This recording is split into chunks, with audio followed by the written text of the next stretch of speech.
ಭವತು ಸಬ್ಬಮಂಗಳಂ. ನಮೋ ತಸ್ಸ ಭಗವತೋ ಅರಹತೋ ಸಮ್ಮಾ ಸಂಬುದ್ಧಸ್ಸ. ಬುದ್ಧ ಧಮ್ಮ ಸಂಘ ತ್ರಿರತ್ನಗಳಿಗೆ ನಮಿಸುತ್ತಾ, ಪರಮ ಪೂಜ್ಯ ಬೋಧಿಸತ್ವ ಬಾಬಾ ಸಾಹೇಬರ ಪಾದಗಳಿಗೆ ನಮಿಸುತ್ತಾ, ಪೂಜ್ಯ ಮನೋರಪಿತ ಮಂತ್ರಿಜಿಯವರ ಪಾದಗಳಿಗೆ ನಮಿಸುತ್ತಾ, ಎಲ್ಲ ಉಪಾಸಕ ಉಪಾಸಕಿಯರಿಗೆ ಈ ಬೆಸ್ಟ್ ಸಂಸ್ಥೆಯ ಪರವಾಗಿ ಈ ಧಮ್ಮ ಕಾರ್ಯಕ್ರಮಕ್ಕೆ ಸ್ವಾಗತವನ್ನು ಕೋರ್ತಾ ಇವತ್ತಿನ ಈ ಧಮ್ಮ ಚರ್ಚೆಯನ್ನು ನಾವು ಶುರು ಮಾಡೋಣ.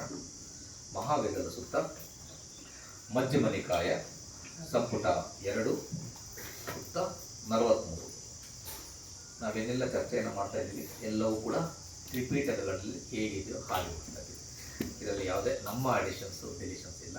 ನಾವು ನಮ್ಮ ಮನಸ್ಸುಗಳು ಬೇರೆ ಬೇರೆ ಇದೆ, ನಾವು ಗ್ರಹಿಸ್ತಕ್ಕಂತಹ ಒಂದು ಕೆಪಾಸಿಟಿ ಬೇರೆ ಬೇರೆ ಥರ ಇರ್ತದೆ, ಬೇರೆ ಬೇರೆ ರೀತಿಯಲ್ಲಿ ನಾವು ಗ್ರಹಿಸ್ತೀವಿ. ಬಟ್ ಧಮ್ಮವನ್ನು ನಾವು ಯಥಾರ್ಥವಾಗಿ ಅದೇನಿದೆ ಹಾಗೆ ಹೇಳ್ತಕ್ಕಂಥದ್ದಷ್ಟೇ ನಮ್ಮ ಈ ಸಂಸ್ಥೆಯ ಒಂದು ಉದ್ದೇಶ, ಮತ್ತು ಅದನ್ನು ಯಥಾರ್ಥವಾಗಿ ನಮ್ಮ ನೆಕ್ಸ್ಟ್ ಜನರೇಷನ್ಗೆ ಮಾಡ್ತಕ್ಕಂಥದ್ದು ನಮ್ಮ ಉದ್ದೇಶ. ಸೊ ಅದನ್ನು ಓದ್ತಾ ಧ್ಯಾನವನ್ನು ಮಾಡ್ತಾ ಸತ್ಯಗಳನ್ನು ನಾವು ಯಾವಾಗ ಹೆಚ್ಚು ನೋಡ್ತಾ ಹೋಗ್ತೀವೋ ಆಗ ಈ ಪರ್ಸೆಪ್ಷನ್ಸ್ ಗ್ರಹಿಕೆಗಳು ನಮ್ಮಲ್ಲಿ ಸರಿಯಾಗ್ತಾ ಹೋಗ್ತದೆ. ಓಕೆ, ಮಹಾವೇದದ ಸುತ್ತದ ಬಗ್ಗೆ ಇವಾಗ ಸ್ವಲ್ಪ ಚರ್ಚೆಯನ್ನು ಮಾಡೋಣ. ಸಲ ಭಗವಾನ್ ಬುದ್ಧರು ಶ್ರಾವಸ್ತಿಯ ಅನಾಥಪಿಂಡಿಕನ ಚೇತವನದಲ್ಲಿ ತಂಗಿರ್ತಾರೆ. ಅಲ್ಲಿ ಎಲ್ಲ ದೊಡ್ಡ ಬಂತೇಜಿಗಳು ಅಂದರೆ ಸಾರಿಪುತ್ತ ಬಂತೇಜಿ, ಮೊಗ್ಗಲಾನ ಬಂತೇಜಿ, ಮಹಾಕೋಟಿಕ ಬಂತೇಜಿ, ಕಸಬ ಬಂತೇಜಿ ಅವರು ಎಲ್ಲರೂ ಕೂಡ ಆನಂದ ಬಂತೇಜಿ ಎಲ್ಲರೂ ದೊಡ್ಡ ಬಂತೇಜಿಗಳು ಅಲ್ಲಿ ತಂಗಿರ್ತಾರೆ. ಆಗ ಅಲ್ಲಿ ಮಹಾಕೋಟಿಕರು ಅಂತಕ್ಕಂತಹ ಅರ್ಹತ ಬಂತೇಜಿ ಹೋಗಿರ್ತಾರೆ. ಅವರು ಮತ್ತು ಸಾರಿಪುತ್ತ ಬಂತೇಜಿಯವರ ನಡುವೆ ನಡೆದಂತಹ ಚರ್ಚೆ ಈ ಮಹಾವೇದದ ಸುತ್ತ. ಓಕೆ, ಎಲ್ಲರೂ ಕೂಡ ಧ್ಯಾನಸ್ಥರಾಗಿರ್ತಾರೆ. ಧ್ಯಾನದ ನಂತರ ಮಹಾಕೋಟಿಕ ಅಂತಕ್ಕಂತಹ ಬಂತೇಜಿಯವರು ಸಾರಿಪುತ್ತ ಬಂತೇಜಿಯವರ ಹತ್ರ ಹೋಗಿ ಅವರಿಗೆ ನಮಸ್ಕಾರ ಮಾಡಿ, ಸಾರಿಪುತ್ತ ಬಂತೇಜಿಯವರು ಫ್ರೀಯಾಗಿರ್ತಾರೆ, ಸ್ವಲ್ಪ ಅವರಿಗೆ ನಮಸ್ಕಾರ ಮಾಡಿ ಸ್ವಲ್ಪ ಧಮ್ಮವನ್ನು ನಾವು ತಿಳ್ಕೊಳ್ಳೋಣ, ಇನ್ನೂ ಹೆಚ್ಚು ಧಮ್ಮವನ್ನು ತಿಳ್ಕೊಳ್ಳೋಣ ಅಂತ ಅಂದ್ಬಿಟ್ಟು ಅವ್ರ ಹತ್ರ ಹೋಗ್ತಾರೆ. ಅವರಿಗೆ ಒಂದು ನಮಸ್ಕಾರ ಮಾಡಿ ಒಂದು ಕಡೆ ಕೂತ್ಕೋತಾರೆ. ಅವರಿಗೆ ನಮ್ಮ ಚರ್ಚೆಗೆ ಒಂದು ಯಾವಾಗಲೂ ಕೂಡ ನಮ್ಮ ಈ 9 ರೀತಿಯ ಚರ್ಚೆಗಳನ್ನು ನಾವು ಕಾಣ್ತೀವಿ ಈ ತ್ರಿಪೀಠಗಳಲ್ಲಿ. ಸೂಕ್ತಗಳನ್ನು ಭಗವಾನ್ ಬುದ್ಧರು ಡೈರೆಕ್ಟಾಗಿ ನೇರವಾಗಿ ಬೋಧನೆ ಮಾಡಿರ್ತಕ್ಕಂಥದ್ದು, ಗಾಥೆಗಳ ಮೂಲಕ ಬೋಧನೆ ಮಾಡಿರ್ತಕ್ಕಂಥದ್ದು, ಉದ್ಧಾನ ಅಂದರೆ ಉದ್ಧಾರ ಮಾಡಿರ್ತಕ್ಕಂಥದ್ದು, ಅಂದರೆ ಕೆಲವೊಂದು ಲೈನ್ಸಲ್ಲಿ ಮಾತ್ರ ಉದ್ಧಾರ ಮಾಡಿರ್ತಕ್ಕಂಥದ್ದು, ಮತ್ತು ಧಮ್ಮ ಚರ್ಚೆಗಳನ್ನು ಮಾಡಿರ್ತಕ್ಕಂಥದ್ದು. ಅಂದರೆ ಚರ್ಚೆ ಬೇರೆಯವರಿಗೆ ಭಗವಾನ್ ಬುದ್ಧರೇ ಕ್ವಶನ್ ಕೇಳೋದು, ಅದಕ್ಕೆ ಅವರೇ ಉತ್ತರ ಹೇಳ್ತಕ್ಕಂಥದ್ದು, ಅಥವಾ ಬೇರೆಯವರು ಪ್ರಶ್ನೆಗಳನ್ನು ಕೇಳಿದಾಗ ಅವರಿಗೆ ಉತ್ತರ ಹೇಳ್ತಕ್ಕಂಥದ್ದು. ಹೀಗೆ 9 ರೀತಿಯ ಚರ್ಚಾ ವಿಧಾನ ಅಂದರೆ ಧಮ್ಮವನ್ನು ತಿಳಿತಕ್ಕಂತಹ ವಿಧಾನಗಳಲ್ಲಿ ಭಗವಾನ್ ಬುದ್ಧರು ಧಮ್ಮವನ್ನು ಹೇಳಿದ್ದಾರೆ. ಇಲ್ಲಿ ಚರ್ಚೆಗಳ ಮೂಲಕ ಧಮ್ಮವನ್ನು ನಾವು ತಿಳ್ಕೊಳ್ಳಿಕ್ಕೆ ಪ್ರಯತ್ನ ಮಾಡ್ತೀವಿ. ಮಹಾಕೋಟಿಕ ಬಂತೇಜಿಯವರು ಕೇಳ್ತಾರೆ ಸಾರಿಪುತ್ತ ಬಂತೇಜಿಯವರೇ, ದುಷ್ಪ್ರಜ್ಞ ಅಂತ ಅಂದ್ಬಿಟ್ಟು ಹೇಳ್ತಾರೆ. ಈ ದುಷ್ಪ್ರಜ್ಞ ಅಂತಂದರೆ ಏನು, ಅದರ ಅರ್ಥ ಏನು, ದುಷ್ಪ್ರಜ್ಞರು ಯಾರು ಅಂತ ಅಂದ್ಬಿಟ್ಟು ಕೇಳ್ತಾರೆ. ದುಷ್ಪ್ರಜ್ಞ ಅಂತಂದರೆ ಏನು? ಪ್ರಜ್ಞೆಯನ್ನು ಯಾರು ಪಡೆದುಕೊಂಡಿಲ್ವೋ ಅವರು ದುಷ್ಪ್ರಜ್ಞ. ನೆಕ್ಸ್ಟ್ ಕ್ವಶನ್ ಬರುತ್ತೆ, ಪ್ರಜ್ಞೆ ಅಂದರೆ ಏನು ಅದು ನೆಕ್ಸ್ಟ್ ಕ್ವಶನಲ್ಲಿ ಕೇಳ್ತಾರೆ ಮಹಾಕೋಟಿಕರು. ಅಂದರೆ ಫಸ್ಟ್ ಇದನ್ನು ಹೇಳ್ತಾರೆ, ಅದು ಸೀರಿಯಲ್ ಆಗಿರೋದ್ರಿಂದ ನಾನು ಸೀರಿಯಲ್ ಆಗಿ ಹೇಳ್ಕೊಂಡು ಹೋಗ್ತೀನಿ, ನಾವು ಚೇಂಜ್ ಮಾಡ್ತೀನಿ. ಓಕೆ, ಆಯುಷ್ಮಂತರೆ, ಯಾರು ಸತ್ಯವನ್ನು ತಿಳಿದಿಲ್ವೋ ಅವರು ದುಷ್ಪ್ರಜ್ಞರು. ಅಂದರೆ ಯಾವುದು ಸತ್ಯ? ದುಃಖ ಸತ್ಯ. ಎಲ್ಲ ಜೀವಿಗಳು ಕೂಡ ದುಃಖದಲ್ಲಿದ್ದಾವೆ, ಅದನ್ನು ಒಪ್ಕೊಳ್ತೀರಾ? ಎಲ್ಲ ಜೀವಿಗಳು ಕೂಡ ದುಃಖದಲ್ಲಿದ್ದಾರೆ. ಅಂದರೆ ಸ್ಟೇಟ್ ಆಫ್ ಅನ್ಸ್ಯಾಟಿಸ್ಫ್ಯಾಕ್ಟರಿನೆಸ್. ಏನೆಲ್ಲ ಪಡೆದುಕೊಂಡ್ರು ಮೆಟೀರಿಯಲಿಸ್ಟಿಕ್ ಇದನ್ನು ಅವು ಒಂದು ಅನ್ಸ್ಯಾಟಿಸ್ಫ್ಯಾಕ್ಟರಿನೆಸ್ ಅಂತಕ್ಕಂಥದ್ದು ಇದ್ದೇ ಇದೆ, ಅದು ದುಃಖ. ಎಲ್ಲ ಜೀವಿಗಳು ದುಃಖದಲ್ಲಿದ್ದಾರೆ. ಆ ಸತ್ಯವನ್ನು ಯಾರು ತಿಳಿದಿಲ್ವೋ ಅವರು ದುಷ್ಪ್ರಜ್ಞ. ಅದೇ ರೀತಿ ದುಃಖ ಇದೆ ಅಂತಂದಮೇಲೆ ಅದಕ್ಕೆ ಒಂದು ಕಾರಣ ಇರಬೇಕು ಅಲ್ವಾ? ಆ ಕಾರಣವನ್ನು ಯಾರು ತಿಳ್ಕೊಂಡಿಲ್ವೋ ಅವರು ದುಷ್ಪ್ರಜ್ಞ. ಅದೇ ರೀತಿ ದುಃಖವನ್ನು ನಿರೋಧ ಆಗ್ತದೆ. ಅಂದರೆ ಕಾರಣವನ್ನು ತೆಗೆದ್ರೆ ಅದನ್ನು ನಿರೋಧ ಮಾಡ್ಬೋದು. ಆ ನಿರೋಧವನ್ನು ಯಾರು ಅರಿತುಕೊಂಡಿಲ್ವೋ ಅವರು ದುಷ್ಪ್ರಜ್ಞ. ಹಾಗೆಯೇ ಆ ನಿರೋಧಕ್ಕೆ ಹೋಗ್ತಕ್ಕಂತಹ ದುಃಖವನ್ನು ತೆಗಿತಕ್ಕಂತಹ ಮಾರ್ಗ ಇದೆಯಲ್ಲ, ಅದನ್ನು ಯಾರು ತಿಳ್ಕೊಂಡಿಲ್ವೋ ಅವರು ದುಷ್ಟರು. ಈಗ ನಾವೆಲ್ಲ ಪ್ರಜ್ಞಾವಂತರ ಪ್ರಜ್ಞೆ ಮಾಡಬೇಕಲ್ವಾ? ನಾವು ದುಃಖವನ್ನು ಯಥಾರ್ಥವಾಗಿ ತಿಳ್ಕೊಂಡಿದ್ದೀವ? ಥಿಯರಿಟಿಕಲಿ ತಿಳ್ಕೊಳ್ತಾ ಇದ್ದೀವಿ, ಆದರೆ ಅನುಭವದ ಲೆವೆಲ್ಗೆ ಹೋದಾಗ ದುಃಖವನ್ನು ನಾವು ಇನ್ನೂ ಕೂಡ ಅರ್ಥ ಮಾಡ್ಕೊಳ್ಳಿಕ್ಕೆ ಹೆಣಗ್ತಾ ಇದ್ದೀವಿ ಅಲ್ವಾ? ಸೊ ದುಃಖವನ್ನು ಯಾರು ಕರೆಕ್ಟಾಗಿ ತಿಳ್ಕೊಂಡಿದ್ದಾರೋ, ದುಃಖ ಅಂದರೆ ಹುಟ್ಟು ದುಃಖ, ಮುದಿತನ ದುಃಖ, ಜಾತಿಪಿ ದುಃಖ, ಜರಾಪಿ ದುಃಖ, ವ್ಯಾಧಿಪಿ ದುಃಖ, ಮರಣಪಿ ದುಃಖ, ಅಪ್ಪಿಯೇ ಸಂಪಯೋಗ ದುಃಖ, ಪಿಯೇ ವಿಪಯೋಗ ದುಃಖ, ಕಿಚ್ಚಿ ನಾ ಲಭತಿ ದುಃಖ, ಸಂಕಿತ್ತೇನ ಪಂಚಸ್ಕಂದ ಉಪಾದಾನ ದುಃಖ ಅಂತ ಅಂದ್ಬಿಟ್ಟು ಭಗವಂತರು ಸಿಂಪಲ್ ಆಗಿ ಹೇಳ್ಬಿಟ್ಟಿದ್ದಾರೆ. ಏನು? ಜಾತಿಪಿ ದುಃಖ ಅಂದರೆ, ಜಾತಿ ಅಂದರೆ ಹುಟ್ಟು, ಜಾತಿ ಅಂದರೆ ನಾವು ಹೇಳ್ತೀವಲ್ಲ ಜಾತಿ, ಅದರ ಮೂಲನೂ ಕೂಡ ಹುಟ್ಟೆ ಅಲ್ವಾ? ಅದು ದುಃಖ ಅಲ್ವಾ? ಒಂದು ಸಲ ನಾವು ಹುಟ್ಟಿದ ತಕ್ಷಣ ನಾವು ಮುದುಕಾಡಲಿಕ್ಕೆ ಸ್ಟಾರ್ಟ್ ಆಗ್ತೀವಿ, ಅದು ಕೂಡ ದುಃಖ. ಮುದುಕಾಡ್ತಾ ಆಗ್ತಾ ಒಂದಲ್ಲ ಒಂದು ರೀತಿಯ ಕಾಯಿಲೆಗಳು ಬರ್ತದೆ, ಅದು ಕೂಡ ದುಃಖ. ಒಂದಲ್ಲ ಒಂದು ದಿನ ನಾವು ಸಾವನ್ನಪ್ತೀವಿ, ಅದು ಕೂಡ ದುಃಖ. ಬದುಕಿದ್ದಾಗ ನಮ್ಗೆ ಇಷ್ಟ ಇಲ್ಲದೆ ಕಷ್ಟಪಟ್ಕೊಂಡು ಜೊತೆಯಲ್ಲಿ ಕೊಲೆಸ್ ಜೊತೆ ಕೆಲಸ ಮಾಡ್ತಾ ಇರ್ತೀವಿ, ಅದು ಕೂಡ ದುಃಖ. ನಮಗೆ ಇಷ್ಟಪಟ್ಟವರು ನಮ್ಮ ಜೊತೆ ಇರ್ತಕ್ಕಂಥವ್ರು ಒಂದಲ್ಲ ಒಂದು ದಿನ ನಮ್ಮನ್ನು ಬಿಟ್ಟು ಹೋಗ್ತಾರೆ, ಅದು ಕೂಡ ದುಃಖ. ನಾವೇನೆಲ್ಲ ಇಷ್ಟಪಡ್ತೀವೋ ಅದೆಲ್ಲವೂ ಕೂಡ ಸಿಗೋದಿಲ್ಲ, ಅದು ಕೂಡ ದುಃಖ. ಸಂಕ್ಷಿಪ್ತವಾಗಿ ಹೇಳಬೇಕು ಅಂದರೆ ಪಂಚಕಂದಗಳಿಗೆ ನಾವು ಅಂಟುಕೊಳ್ತೀವಿ. ಪಂಚಕಂದಗಳು ಅಂದರೆ ರೂಪಕಂದ, ವೇದನಾಕಂದ, ಸಂಜ್ಞಾಕಂದ, ಸಂಖಾರಕಂದ, ವಿಜ್ಞಾನಕಂದ. ರೂಪಕಂದ ಅಂದರೆ ಈ ರೂಪಗಳಿಗೆ ಅಂಟ್ಕೊಳ್ತೀವಿ, ವೇದನ ಅಂದರೆ ನಮ್ಮ ಫೀಲಿಂಗ್ಸ್ಗಳಿಗೆ ಅಂಟ್ಕೊಳ್ತೀವಿ, ಸಂಜ್ಞಾ ಅಂದರೆ ಪರ್ಸೆಪ್ಷನ್ಗೆ ಅಂಟ್ಕೊಳ್ತೀವಿ, ಸಂಖಾರ ಅಂದರೆ ನಮ್ಮ ಮೆಂಟಲ್ ಫ್ಯಾಕ್ಟರ್ಸ್ಗೆ, ಚೇತಸಿಕ ಅಂದರೆ ನಾವು ಏನು ಇಚ್ಛೆ ಪಡ್ತೀವಿ. ಮೆಂಟಲ್ ಫ್ಯಾಕ್ಟರ್ಸ್ 52 ಚೇತಸಿಕಗಳಿದೆ, ಅದು ಡೀಪಾಗಿ ಹೋದಾಗ ನಾನು ಹೇಳ್ತೀನಿ. ನಮ್ಮ ಮನಸ್ಸಿನ ಕೆಲವೊಂದು ಅಂಶಗಳಿಗೆ ನಾವು ಅಂಟ್ಕೊಳ್ತೇವೆ, ಅದು ಕೂಡ ದುಃಖ. ಮತ್ತು ವಿಜ್ಞಾನಕಂದ ಅಂದರೆ ನಾವು ಕಾನ್ಷಿಯಸ್ನೆಸ್, ಅದು ಬರುತ್ತೆ ನೆಕ್ಸ್ಟ್ ಇದರಲ್ಲಿ, ಅದು ನಾನು ಹೇಳ್ತೀನಿ. ಇವನ್ನೆಲ್ಲ ಈ ರೀತಿ 12 ಬಗೆಯ ದುಃಖಗಳನ್ನು ಭಗವಂತರು ಕೊಟ್ಟು ಮಾಡ್ತಾರೆ. ಇವಕ್ಕೆ ಅಂಟ್ಕೊಳ್ತಕ್ಕಂಥದ್ದು ದುಃಖ. ಅದಕ್ಕೆ ಕಾರಣ ಇದೆ ಅಲ್ವಾ? ಏನು ಕಾರಣ? ತೃಷ್ಣೆ. 2 ಕಾರಣಗಳು, ಅಜ್ಞಾನ ಮತ್ತು ತೃಷ್ಣೆ. ಅದು ನೆಕ್ಸ್ಟ್ ಇದರಲ್ಲಿ ಬರ್ತದೆ, ನಾನು ಹಾಗಾಗಿ ಡೀಪಾಗಿ ಹೋಗಲ್ಲ ಅದನ್ನು. ಮತ್ತು ಅವನು ತೆಗೆದ್ರೆ ನಮಗೆ ಸುಖ ಸಿಗುತ್ತೆ. ಸುಖಕ್ಕೆ ಮಾರ್ಗ ಅರಿಯ ಅಷ್ಟಾಂಗಿಕ ಮಾರ್ಗ. ಅರಿಯ ಅಷ್ಟಾಂಗಿಕ ಮಾರ್ಗದಲ್ಲಿ ಶೀಲ, ಸಮಾಧಿ, ಪ್ರಜ್ಞೆ ಅಂತ ಸೆಪ್ರೇಟಾಗಿ ನಾವು ಡಿವೈಡ್ ಮಾಡ್ಕೊಳ್ತೀವಿ ನಮ್ಮ ಕನ್ವೀನಿಯೆಂಟ್ಗೆ. ಓಕೆ, ಅರ್ಥ ಮಾಡ್ಕೊಳ್ಳಿಕ್ಕೆ. ಶೀಲ, ಸಮಾಧಿ, ಪ್ರಜ್ಞೆ. ಅದರಲ್ಲಿ ಶೀಲದಲ್ಲಿ ಯಾವಾಗ ಬರುತ್ತೆ? ಸಮ್ಮ ವಾಚ, ಸಮ್ಮ ಕಮ್ಮಂತ, ಸಮ್ಮ ಆಚೀವು. ಸಮಾಧಿಯಲ್ಲಿ ಸಮ್ಮ ವೀರ್ಯ, ಸಮ್ಮ ಸತಿ, ಸಮ್ಮ ಸಮಾಧಿ. ಪ್ರಜ್ಞೆಯಲ್ಲಿ ಸಮ್ಮ ದಿಟ್ಟಿ, ಸಮ್ಮ ಸಂಕಲ್ಪ. ಓಕೆ, ಸಮ್ಮ ಸಂಕಲ್ಪ ಅಂತಂದರೆ ಸರಿಯಾದ ಇಂಟೆನ್ಷನ್, ದೃಢವಾದ ಸಂಕಲ್ಪ. ಸಮ್ಮ ದಿಟ್ಟಿ ಅಂದರೆ ಸರಿಯಾದ ದೃಷ್ಟಿಕೋನ. ಸಮ್ಮ ವಾಚ ಅಂದರೆ ಸರಿಯಾದ ಮಾತು, ಸರಿಯಾದ ಜೀವನೋಪಾಯ, ಸರಿಯಾದ ಕೆಲಸ, ಸರಿಯಾದ ಪ್ರಯತ್ನ, ಸರಿಯಾದ ಜಾಗೃತ ಭಾವ, ಸರಿಯಾದ ಏಕಾಗ್ರ ಭಾವ. ಓಕೆ, ಈ ಅಷ್ಟಾಂಗ ಮಾರ್ಗದಲ್ಲಿ ಹೋದರೆ ನಾವು ಪ್ರಜ್ಞಾನರು. ಯಾರು ಇವನ್ನ ತಿಳಿದಿಲ್ವೋ ಅವರು ದುಷ್ಪ್ರಜ್ಞರು. ಓಕೆ, ಹಾಗೆಯೇ ನೆಕ್ಸ್ಟ್ ಕ್ವಶನ್, ಪ್ರಜ್ಞಾವಂತರು ಯಾರು ಅಂತ ಅಂದ್ಬಿಟ್ಟು ಕೇಳ್ತಾರೆ. ಪ್ರಜ್ಞಾವಂತರು ಈಗ ಗೊತ್ತಾಯ್ತಲ್ವಾ? ಪ್ರಜ್ಞಾವಂತರು ಅಂದರೆ ಯಾರೀಗ? ಇದಕ್ಕೆ ಯಾರು ಉಲ್ಟಾ, ಯಾರು ದುಃಖವನ್ನು ಯಥಾರ್ಥವಾಗಿ ಅರ್ಥ ಮಾಡ್ಕೊಂಡಿರ್ತಾರೆ, ದುಃಖಕ್ಕೆ ಕಾರಣವನ್ನು ಕಂಪ್ಲೀಟಾಗಿ ತಿಳ್ಕೊಂಡಿರ್ತಾರೆ. ದುಃಖಕ್ಕೆ ಕಾರಣ ಏನು? 2, ಅಜ್ಞಾನ ಮತ್ತು ತೃಷ್ಣೆ. ನಾವೆಲ್ಲರೂ ಕೂಡ 2ರಲ್ಲೂ ಇದ್ದೀವಿ, ಅಜ್ಞಾನಿಗಳು ಮತ್ತು ತೃಷ್ಣೆಯಲ್ಲಿದ್ದೀವಿ. ತೃಷ್ಣೆ ಅಂದರೆ ಅಂಟುವಿಕೆ, ಎಲ್ಲದಕ್ಕೂ ಅಂಟ್ಕೊಳ್ತಾ ಇದ್ದೀವಿ ನಾವು. ಅಂಟುವಿಕೆಯಲ್ಲಿ 3 ಟೈಪ್ ಭಗವಂತರು ಹೇಳ್ತಾರೆ: ಕಾಮತನ, ಭಾವತನ, ವಿಭವತನ. ಕಾಮತನ ಅಂದರೆ ಇಂದ್ರಿಯ ವಸ್ತುಗಳಿಗೆ ಅಂಟ್ಕೊಳ್ತೀವಿ.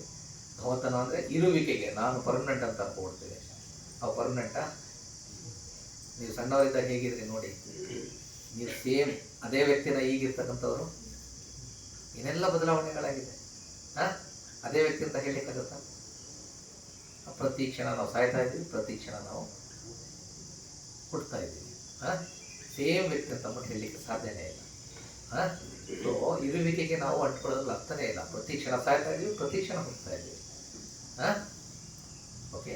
ಹಾಗೆಯೇ ವಿಭವತನ ಅಂದರೆ ನಾನು ಸತ್ತೋಗ್ಬಿಟ್ರೆ ಎಲ್ಲ ಸಾಲ್ವ್ ಆಗುತ್ತೆ ಅಂತ ಅನ್ಕೋತಾರಲ್ಲ, ಸೂಯಿಸೈಡ್ ಮಾಡ್ಕೋತಾರಲ್ಲ, ಅದು ಕೂಡ ಅಂಟುವಿಕೆ. ಓಕೆ. ಈ ಥರ 3 ಅಂಟುವಿಕೆಗಳಿದ್ದಾವೆ. ಇದನ್ನು ಯಥಾರ್ಥವಾಗಿ ಅರ್ಥ ಮಾಡಿಕೊಂಡ್ರೆ ಆ ಅಂಟುವಿಕೆಗಳನ್ನು ಮತ್ತು ಅಜ್ಞಾನವನ್ನು ತೆಗೆದುಹಾಕಿದ್ರೆ ನಮಗೇನು ಸಿಗುತ್ತೆ? ಸುಖ ಸಿಗುತ್ತೆ. ಆ ಸುಖ ಸಿಗಬೇಕು ಅಂದರೆ ಈ ಅಂಟುವಿಕೆಗಳನ್ನ ತೆಗಿಬೇಕು ಅಂತಂದರೆ ಅದಕ್ಕೆ ಒಂದು ದಾರಿ ಇದೆ, ಅದೇ ಅರಿಯ ಅಷ್ಟಾಂಗಿಕ ಮಾರ್ಗ. ಸೊ ಯಾರು ಈ ಸತ್ಯಗಳನ್ನು ಯಥಾರ್ಥವಾಗಿ ದರ್ಶನ ಮಾಡಿರ್ತಾರೋ, ಅನುಭವಕ್ಕೆ ತಂದುಕೊಂಡಿರ್ತಾರೋ ಅವರು ಪ್ರಜ್ಞಾವಂತರು. ಓಕೆ. PhD ಮಾಡಿದವರಲ್ಲ, ಡಾಕ್ಟರೇಟ್ ಪಡ್ಕೊಂಡವರಲ್ಲ, ಪ್ರಜ್ಞಾವಂತರು ಅಂತ ಎಲ್ರಿಗೂ ಹೇಳ್ತಾ ಇರೋದೆ ಅಲ್ವಾ? ಎಲ್ಲ ವೇದಿಕೆಗಳಲ್ಲೂ ಹೇಳ್ತಾರಲ್ವಾ ಪ್ರಜ್ಞಾವಂತ ಅಂತ ಅಂದ್ಬಿಟ್ಟು. ಆದರೆ ಭಗವಂತ ಬುದ್ಧರ ದೃಷ್ಟಿಕೋನದಲ್ಲ, ಸತ್ಯಕ್ಕನುಸಾರವಾಗಿ ಪ್ರಜ್ಞಾವಂತ ಅಂತಂದರೆ ಸತ್ಯವನ್ನು ಯಥಾರ್ಥವಾಗಿ ಯಾರು ದರ್ಶನ ಮಾಡಿರ್ತಾರೋ, ಅನುಭವಕ್ಕೆ ತಂದುಕೊಂಡಿರ್ತಾರೋ ಅವರು ಪ್ರಜ್ಞಾವಂತರು. ಓಕೆ. ಹಾಗಾದರೆ ನೆಕ್ಸ್ಟ್ ಕ್ವಶನ್ ಕೇಳ್ತಾರೆ, ಈ ವೇದನ, ಸಂಜ್ಞಾ, ವಿಜ್ಞಾನಗಳ ನಾನಾ ಕಾರಣಗಳ ಬಗ್ಗೆ ನೆಕ್ಸ್ಟ್ ಕ್ವಶನ್ ಕೇಳ್ತಾರೆ. ಯಾರು? ಮಹಾಕೋಟಿಗೆ ಬಂದಿದ್ರು. ಯಾರಿಗೆ? ಓಕೆ. ಆಶ್ವಂತಾರೆ ಈ ವಿಜ್ಞಾನ ಅಂತ ಅಂದ್ಬಿಟ್ಟು ಹೇಳ್ತಾರೆ. ಈ ವಿಜ್ಞಾನ ಯಾವ ಕಾರಣದಿಂದ, ಮತ್ತೆ ವಿಜ್ಞಾನ ಅಂದ್ರೇನು ಮತ್ತು ಅದಕ್ಕೆ ಕಾರಣ ಏನು ಅಂತಂದ್ಬಿಟ್ಟು ಕೇಳ್ತಾರೆ. ಈ ವಿಜ್ಞಾನ ಅಂತಂದ್ರೆ ಏನು ಹಾಗಿದ್ರೆ? ಇಂಗ್ಲೀಷಲ್ಲಿ ಕಾಮನ್ ಆಗಿ ಸಿಂಪಲ್ ಆಗಿ ಹೇಳ್ಬಿಡ್ತಾರೆ, ಕಾನ್ಷಿಯಸ್ನೆಸ್. What is consciousness?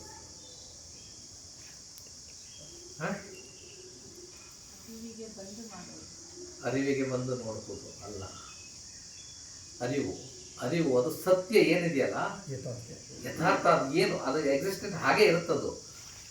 ಅದು ನಾವು ನೋಡ್ತಾ ಇರ್ತಕ್ಕಂಥ ದೃಷ್ಟಿಕೋನಗಳು ಬೇರೆ ಇರ್ತದೆ. ಆ ಸತ್ಯ ಏನಿರುತ್ತೆ, ಒರಿಜಿನಲ್ ಸತ್ಯ ಅದು ಹಾಗೆ ಇರುತ್ತೆ.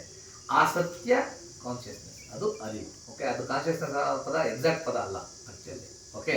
ಅರಿವು ಅಂತಕ್ಕಂಥದ್ದು ಕೂಡ ಎಕ್ಸಾಕ್ಟ್ ಪದ ಅಲ್ಲ. ಆ ಸತ್ಯ ಏನಿರ್ತದಲ್ಲ ಅದನ್ನ ವಿಜ್ಞಾನ ಅಂತ ಅಂದ್ಬಿಟ್ಟು ಭಗವಾನ್ ಬುದ್ಧರು ಹೇಳ್ತಾರೆ. ಅಂದರೆ ಇವರಿಗೆ ಸಾರಿಪುತ್ತ ಅಂತ ಇವರು ಹೇಳ್ತಾರೆ. ಹಾಗಾದರೆ ಆ ಅರಿವು ಏನು?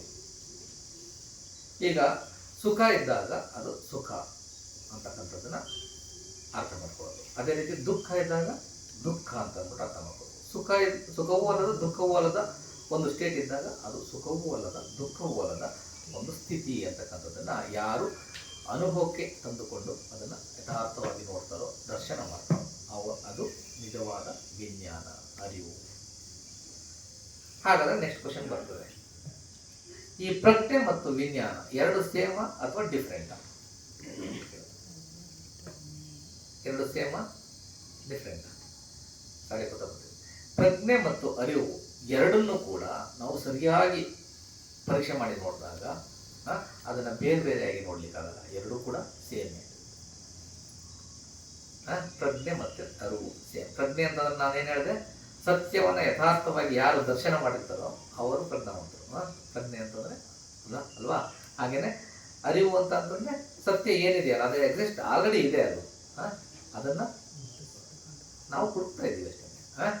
ಸೊ ಪ್ರಜ್ಞೆ ಮತ್ತು ವಿಜ್ಞಾನಗಳು ಸೇಮ್ ಅಂತ ಅಂದ್ಬಿಟ್ಟು ಅದನ್ನು ಬೇರೆ ಬೇರೆಯಾಗಿ ಸೆಪರೇಟಾಗಿ ವಿವರಿಸಲಿಕ್ಕೆ ಸಾಧ್ಯ ಇಲ್ಲ ಅಂತ.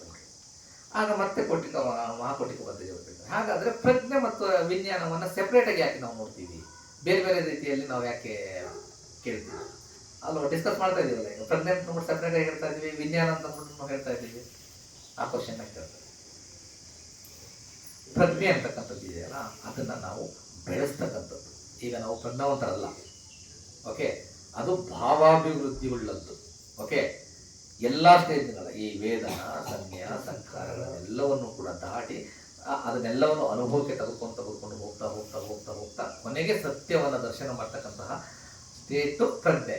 ಆದರೆ ಆ ಪ್ರಜ್ಞೆಯನ್ನು ಬೆಳೆಸಲಿಕ್ಕೆ ನಾವು ಆ ಪ್ರೋಸೆಸ್ ಇದೆಯಲ್ಲ, ಆ process of discovering this consciousness, ಅರಿವನ್ನು ನಾವು ಡಿಸ್ಕವರ್ ವಿಜ್ಞಾನವನ್ನು ಡಿಸ್ಕವರ್ ಮಾಡ್ತೀವಲ್ಲ, ಆ ಪ್ರೋಸೆಸ್ ಪ್ರಜ್ಞೆ. ಕೊನೆಗೆ ಅರಿವು ಕಂಪ್ಲೀಟಾಗಿ ಅರಿವು ಬರ್ತದೆ, ಅಂದರೆ ನಮ್ಮ ಅನುಭವಕ್ಕೆ ಬರ್ತದೆ. ಆ ಪ್ರೋಸೆಸ್ ಇದೆಯಲ್ಲ ಅದನ್ನು ನಾವು ಪ್ರಜ್ಞೆ ಅಂತೀವಿ. ಆದರೆ ಈ ಪ್ರಜ್ಞೆ ಬದಲಾಗ್ತಾ ಇರ್ತದೆ, ಅಂದರೆ ಕಂಟಿನ್ಯೂಸ್ ಪ್ರೋಸೆಸ್ಸು. ಕೊನೆಗೆ ಸತ್ಯದ ಅರಿವಾದ ಮೇಲೆ ಸತ್ಯಕ್ಕನುಸಾರವಾಗಿ ಎಲ್ಲವನ್ನು ನೋಡ್ಲಿಕ್ಕೆ ಸ್ಟಾರ್ಟ್ ಮಾಡ್ತೀವಿ. ಆದರೆ ಆ ಪ್ರಜ್ಞೆಯನ್ನು ಬೆಳೆಸ್ತಕ್ಕಂಥ ಪ್ರೋಸೆಸ್ ಇದೆಯಲ್ಲ, ಆ ಪ್ರೋಸೆಸ್ ಬದಲಾಗ್ತಾ ಇರ್ತದೆ ಕಂಟಿನ್ಯೂಸ್ ಆಗಿ. ಇದನ್ನ ಭಗವಾನ್ ಯಾರು ಸಾರಿಪುತ್ತ ಭಕ್ತಿದೇವರು ಹೇಳ್ತಾರೆ. ಅದರಿಂದ ತುಂಬ ಖುಷಿ ಆಗ್ತಾರೆ. ಯಾರು ಇದನ್ನು ಅರ್ಥ ಆದಾಗ ಮಹಾಕೋಟಿ ಭಕ್ತಿದೇವರು ತುಂಬ ಖುಷಿ ಆಗ್ತಾರೆ. ಹಾಗಾದರೆ ಈ ವೇದನೆಯನ್ನು ಅನುಭವ ಅಂತ ಅಂದ್ಬಿಟ್ಟು ಹೇಳ್ತಾರೆ. ಯಾವ ಕಾರಣಕ್ಕಾಗಿ ಈ ಅನುಭವ ಇದೆ, ಅನುಭವದಲ್ಲಿ ಯಾವ ಥರದ ವಿಧಾನಗಳಿದ್ದಾವೆ, ಅದರಲ್ಲಿ ಏನೋ ಟೈಪ್ಸ್ ಇದೆಯಾ ಅಂತ ಹೇಳ್ತಾರೆ. ಫೀಲಿಂಗ್ಸ್, ಅನುಭವ ಅಂದರೆ ಫೀಲಿಂಗ್ಸ್ ಅಲ್ವಾ. ಪ್ರತಿ ಕ್ಷಣ ಒಂದಲ್ಲ ಒಂದು ಫೀಲಿಂಗ್ಸ್ ಆಗ್ತಾ ಇದೆ ನಿಮಗೆ, ಆಗ್ತಾ ಇದೆ ಅಲ್ವಾ? ಕಂಟಿನ್ಯೂಸ್ ಆಗಿ ಕೂತ್ಕೊಂಡಿದ್ದಾರ, ಕೆಲವರು ಕಾಲು ನೋಡ್ತಾ ಇದೆ. ಫಸ್ಟ್ ಕೂತ್ಕೊಂಡಾಗ ಏನು ಅನ್ನಿಸ್ತಾ ಇತ್ತು? ಕುಶನ್ ಮೇಲೆ ಕೂತ್ಕೊಂಡಾಗ ತುಂಬ ಹಾಯಾಗಿ ಅನ್ನಿಸ್ತಾ ಇತ್ತು, ಚೇರ್ ಮೇಲೆ ಕೂತ್ಕೊಂಡಾಗ ತುಂಬ ಹಾಯಾಗಿ ಅನ್ನಿಸ್ತಾ ಇತ್ತು. ಸ್ವಲ್ಪ ಹೊತ್ತಾದ್ಮೇಲೆ ನೋವಾಯಿತು. ಫಸ್ಟು ಸುಖವೇದನೆ ಬಂತು, ಸ್ವಲ್ಪ ಹೊತ್ತಾದ್ಮೇಲೆ ನ್ಯೂಟ್ರಲ್ ಆಯಿತು. ಎರಡೂ ಇರಲ್ಲ, ಸುಖನೂ ಅನ್ನಿಸ್ತಾ ಇರಲ್ಲ, ದುಃಖ ಅನ್ನಿಸ್ತಾ ಇರಲ್ಲ. ಅದು ನ್ಯೂಟ್ರಲ್, ಸುಖವೂ ಅಲ್ಲದ ದುಃಖವೂ ಅಲ್ಲದ ಅನುಭವ ಆಗ್ತಾ ಇರ್ತದೆ. ಅದು ಗೊತ್ತಾಗ್ತಾ ಇರಲ್ಲ, ನಾವು ಅಜ್ಞಾನದಲ್ಲಿದ್ದೀವಿ, ಹಾಗಾಗಿ ಅದು ನಮ್ಮ ಅರಿವಿಗೆ ಬರೋದಿಲ್ಲ. ಸ್ವಲ್ಪ ಹೊತ್ತಾದ್ಮೇಲೆ ನೋವಾಗ್ಲಿಕ್ಕೆ ಸ್ಟಾರ್ಟ್ ಆಗುತ್ತೆ, ಅದು ದುಃಖ ವೇದನೆ. ಪ್ರತಿ ಕ್ಷಣ ಪ್ರತಿ ಜೀವಿಗಳು, ಎಲ್ಲ ಜೀವಿಗಳು, ನಮಗೆ ಕೇವಲ ಮನುಷ್ಯರಿಗಷ್ಟೇ ಅಲ್ಲ, ಎಲ್ಲ ಜೀವಿಗಳು ಕೂಡ ಇದನ್ನು ಅನುಭವಿಸ್ತಾ ಇದ್ದಾವೆ. ಆದರೆ ಮನುಷ್ಯ ಮಾತ್ರ ಈ ಪ್ರಜ್ಞೆಯನ್ನು ಬೆಳೆಸಲಿಕ್ಕೆ ಸಾಧ್ಯ. ಈ ಅನುಭವವನ್ನು ಅವನು ತನ್ನ ಅರಿವಿಗೆ ತಂದುಕೊಂಡು ಅದನ್ನು ನಮ್ಮ ಪ್ರಜ್ಞೆಯನ್ನು ಬೆಳೆಸಲಿಕ್ಕೆ ಸಾಧ್ಯ. ಗೊತ್ತಾಯ್ತಾ? ಈ ಒಂದು ದೇವತೆಗಳಿಗೂ ಸಾಧ್ಯ ಇಲ್ಲ. ದೇವತೆಗಳಿಗೆ ಧಮ್ಮ ಸಿಕ್ಕಿದ್ರೆ ಮಾತ್ರ ಅವರು ಬುದ್ಧರಾಗ್ಬೋದು. ಆದರೆ ಮನುಷ್ಯರಿಗೆ ಮಾತ್ರ ಇದು ಒಂದು ನಮ್ಮ ಮನಸ್ಸನ್ನು ಬೆಳೆಸ್ತಕ್ಕಂತಹ ಶಕ್ತಿ ಇರ್ತಕ್ಕಂಥದ್ದು ಕೇವಲ ಮನುಷ್ಯರಿಗೆ ಮಾತ್ರ. ಓಕೆ, ಸೊ ಈ ವೇದನ ಅಂತಂತಂದ್ರೆ ಯಾವುದನ್ನು ನಾವು ಅನುಭವಿಸ್ತೀವೋ ಅದನ್ನ ವೇದನ ಅಂತ ಅಂದ್ಬಿಟ್ಟು ಹೇಳ್ತಾರೆ. ಆ ಅನುಭವಿಸುವಿಕೆಯಲ್ಲಿ 3 ವಿಧ ಇದೆ: ಸುಖ ವೇದನ, ದುಃಖ ವೇದನ, ಸುಖವೂ ಅಲ್ಲದ ದುಃಖವೂ ಅಲ್ಲದ ವೇದನ. ಇವು 3 ಎಂಥ ಫೀಲಿಂಗ್ಸ್ ಇರಲಿ, ಇವು 3 ಒಳಗಡೆ ಸಿಗಾಗುತ್ತೆ ಎಲ್ಲ. ಒಂದು ಸುಖ ವೇದನೆ ಇರುತ್ತೆ, ಒಂದು ಸ್ಯಾಟಿಸ್ಫ್ಯಾಕ್ಟ್ ಆಗ್ತದೆ ಮನಸ್ಸು, ಇಲ್ಲ ಅನ್ಸ್ಯಾಟಿಸ್ಫ್ಯಾಕ್ಟರಿ ಮೈಂಡ್ ಇರುತ್ತೆ, ಇಲ್ಲ ಎರಡೂ ಇಲ್ಲದೆ ಇರ್ತಕ್ಕಂತಹ ಒಂದು ಸ್ಟೇಟ್ ಇರುತ್ತೆ, ಅದು ನ್ಯೂಟ್ರಲ್ ಸ್ಟೇಟ್. ಓಕೆ, ಅಭ್ಯಂಗತ ಅಂತ ಕರಿತೀವಲ್ಲ. ಓಕೆ, ಸಂಜ್ಞಾ ಮತ್ತು ಗುರುತಿಸುವಿಕೆ ಎಂದು ಹೇಳ್ತಾರೆ. ಎರಡನೇ ಅಂದ್ರೆ ಅದು ನೆಕ್ಸ್ಟ್ ಕ್ವಶನ್ ಹೇಳ್ತಾರೆ. ವೇದನ ಆದ್ಮೇಲೆ ಅದು ಸಂಜ್ಞಾ ಅಲ್ವಾ. ಸಂಜ್ಞಾ ಅಂತಂದ್ರೆ ಏನು? ಪರ್ಸೆಪ್ಷನ್ ಅಂದ್ರೆ ಗುರುತಿಸುವಿಕೆ. ಗುರುತಿಸುವಿಕೆ ಅಂತ ಹೇಳ್ತಾರೆ. ಯಾವ ಕಾರಣಕ್ಕೆ ಈ ಗುರುತಿಸುವಿಕೆ ಅಂತಕ್ಕಂಥದ್ದು ಇದೆ? ಆ ಗುರುತಿಸುವಿಕೆ ಅಂತಂದ್ರೆ ಏನು ಅಂತ ಹೇಳ್ತಾರೆ. ಏನು ಹೋಗಂದ್ರೆ ಗುರುತಿಸುವಿಕೆ ನಿಮ್ಮ ಅರಿವಿಗೆ ಬಂದಂಗೆ ಹಿಂಗೆ. ಪರ್ಸೆಪ್ಷನ್ ಅಂತಂದ್ರೆ ಏನು? ಗ್ರಹಿಕೆ ಅಂತಂದ್ರೆ ಏನು? ಈ ಪುಸ್ತಕ ಇದೆ, ದೂರದಲ್ಲಿದೆ, ಕ್ಲೋಸ್ ಆಗಿದೆ. ಇದನ್ನು ನಿಮಗೆ ನೋಡಿ ಒಂದು ಗೊತ್ತಾಗಿದೆ, ಇದು ಏನು ಪುಸ್ತಕ ಅಂತ ಅಂದ್ಬಿಟ್ಟು. ನೀವು ಕಣ್ಣು ಮುಚ್ಕೊಂಡು ಈ ಪುಸ್ತಕವನ್ನು ನಿಮ್ಮ ಕೈಯಲ್ಲಿ ಕೊಟ್ಟರು ಕೂಡ ನೀವೇನು ಮಾಡ್ತೀರಾ? ಅದನ್ನು ಮುಟ್ತೀರಾ, ಅನುಭವ ತಂದ್ಕೊಡ್ತೀರಾ. ಅನುಭವ ತಂದ್ಕೊಂಡು ಪರ್ಸೀವ್ ಮಾಡಿ ಏನಂತ ಗ್ರಹಿಸ್ತೀರಾ. ಓ, ಇದೊಂದು ಪುಸ್ತಕ ಅಂತ ಗ್ರಹಿಸ್ತೀರಾ. ಪಂಚೇಂದ್ರಿಯಗಳ ಮೂಲಕ ಅಲ್ವಾ. ಅದು ಗ್ರಹಿಕೆ. ಆ ಗ್ರಹಿಕೆ ಸತ್ಯನಾ? ಅದು ನೆಕ್ಸ್ಟ್. ಓಕೆ, ನೆಕ್ಸ್ಟ್ ಆ ಪುಸ್ತಕವನ್ನು ತೆಗೆದು ನೀವು ಕಂಪ್ಲೀಟಾಗಿ ಓದಿ ಅರ್ಥ ಮಾಡ್ಕೊಳ್ತೀರಲ್ಲ, ಅದು ವಿಜ್ಞಾನ, ಅರಿವು. ಓಕೆ, ಬುಕ್ಕಲ್ಲಿ ಏನಿದೆ ಅಂತಕ್ಕಂಥದ್ದನ್ನು ಸತ್ಯವನ್ನು ನೀವು ನೋಡ್ತೀರಲ್ಲ, ಅದು ಅರಿವು. ಬುಕ್ಕನ್ನು ನೀವು ಕಣ್ಮುಚ್ಕೊಂಡು ನೋಡಿ ಪರ್ಸೀವ್ ಮಾಡ್ತಿರಲ್ಲ, ಆ ಪುಸ್ತಕ ಅಂತ ಅನ್ಕೊಳ್ತಕ್ಕಂಥದ್ದು ಪರ್ಸೆಪ್ಷನ್. ಓಕೆ, ಪುಸ್ತಕದಲ್ಲಿರ್ತಕ್ಕಂಥ ಕಂಟೆಂಟನ್ನು ಯಥಾರ್ಥವಾಗಿ ಸತ್ಯವನ್ನು ಅರ್ಥ ಮಾಡ್ಕೊಳ್ತಕ್ಕಂಥದ್ದು ಅರಿವು. ಓಕೆ, ಗೊತ್ತಾಯ್ತಲ್ವಾ ವ್ಯತ್ಯಾಸ? ಈ ಪರ್ಸೆಪ್ಷನ್ ಅಲ್ಲಿ ಏನ್ ಮಾಡ್ತೀವಿ ನಾವು? ಈಗ ಬಣ್ಣಗಳನ್ನು ಇಂದ್ರಿಯಗಳ ಮೂಲಕ ಆ ವಸ್ತುಗಳನ್ನು ನಾವು ಗುರುತಿಸ್ತೀವಿ. ನೀಲಿ ಬಣ್ಣ ಅಂತ ಅಂದ್ಬಿಟ್ಟು ನಾವು ಅದು ನೀಲಿ ಅಂತ ಗುರುತಿಸ್ತೀವಲ್ಲ, ಅದು ಪರ್ಸೆಪ್ಷನ್. ಹಳದಿ ಬಣ್ಣವನ್ನು ಏನಂತೀವಿ ಅದನ್ನು ಗುರುತಿಸ್ತೀವಲ್ಲ, ಅದು ಪರ್ಸೆಪ್ಷನ್. ಆಕ್ಚುಲಿ ಹಳದಿ ಬಣ್ಣ ನೀಲಿ ಬಣ್ಣ ಅಂತಕ್ಕಂಥದ್ದು ಇದೆಯಾ? ಸೈನ್ಸ್ ಪ್ರಕಾರ ಹೋಯ್ತು ಅಂದ್ರೆ ಅವೆಲ್ಲ ರಿಫ್ಲೆಕ್ಷನ್. ಯಾವ ಥರ ಆ ಕಲರ್ ಕಾಂಬಿನೇಷನ್ಸ್ ಎಲ್ಲ ರಿಫ್ಲೆಕ್ಷನ್ಸ್. ಓಕೆ, ನಮ್ಮ ಕಣ್ಣಿನಲ್ಲೇ ರೆಟಿನಾ ಮೇಲೆ ಬಿದ್ದಾಗ ಅದಕ್ಕೆ ಆ ವೇವ್ ಲೆಂತ್ಗೆ ಅದು ಮ್ಯಾಚ್ ಆದಾಗ ಅದು ಕಲರ್ ನಮಗೆ ಗೊತ್ತಾಗ್ತದೆ. ಆಕ್ಚುಲಿ ಇದರ ನೋ ಕಲರ್ಸ್ ಅಂತಕ್ಕಂಥದ್ದು ಎಕ್ಸಿಸ್ಟೆನ್ಸ್ ಅಲ್ಲಿ ಇಲ್ಲ.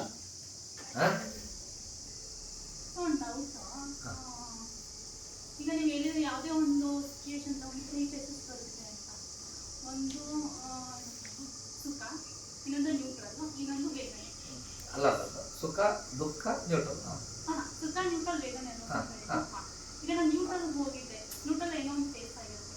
ನ್ಯೂಟ್ರಲ್ ಅಲ್ಲಿ ಇರೋದು ವೇದನೆ ಆಗ್ತಿರೋದು ಸತ್ಯನಾ, ಇಲ್ಲ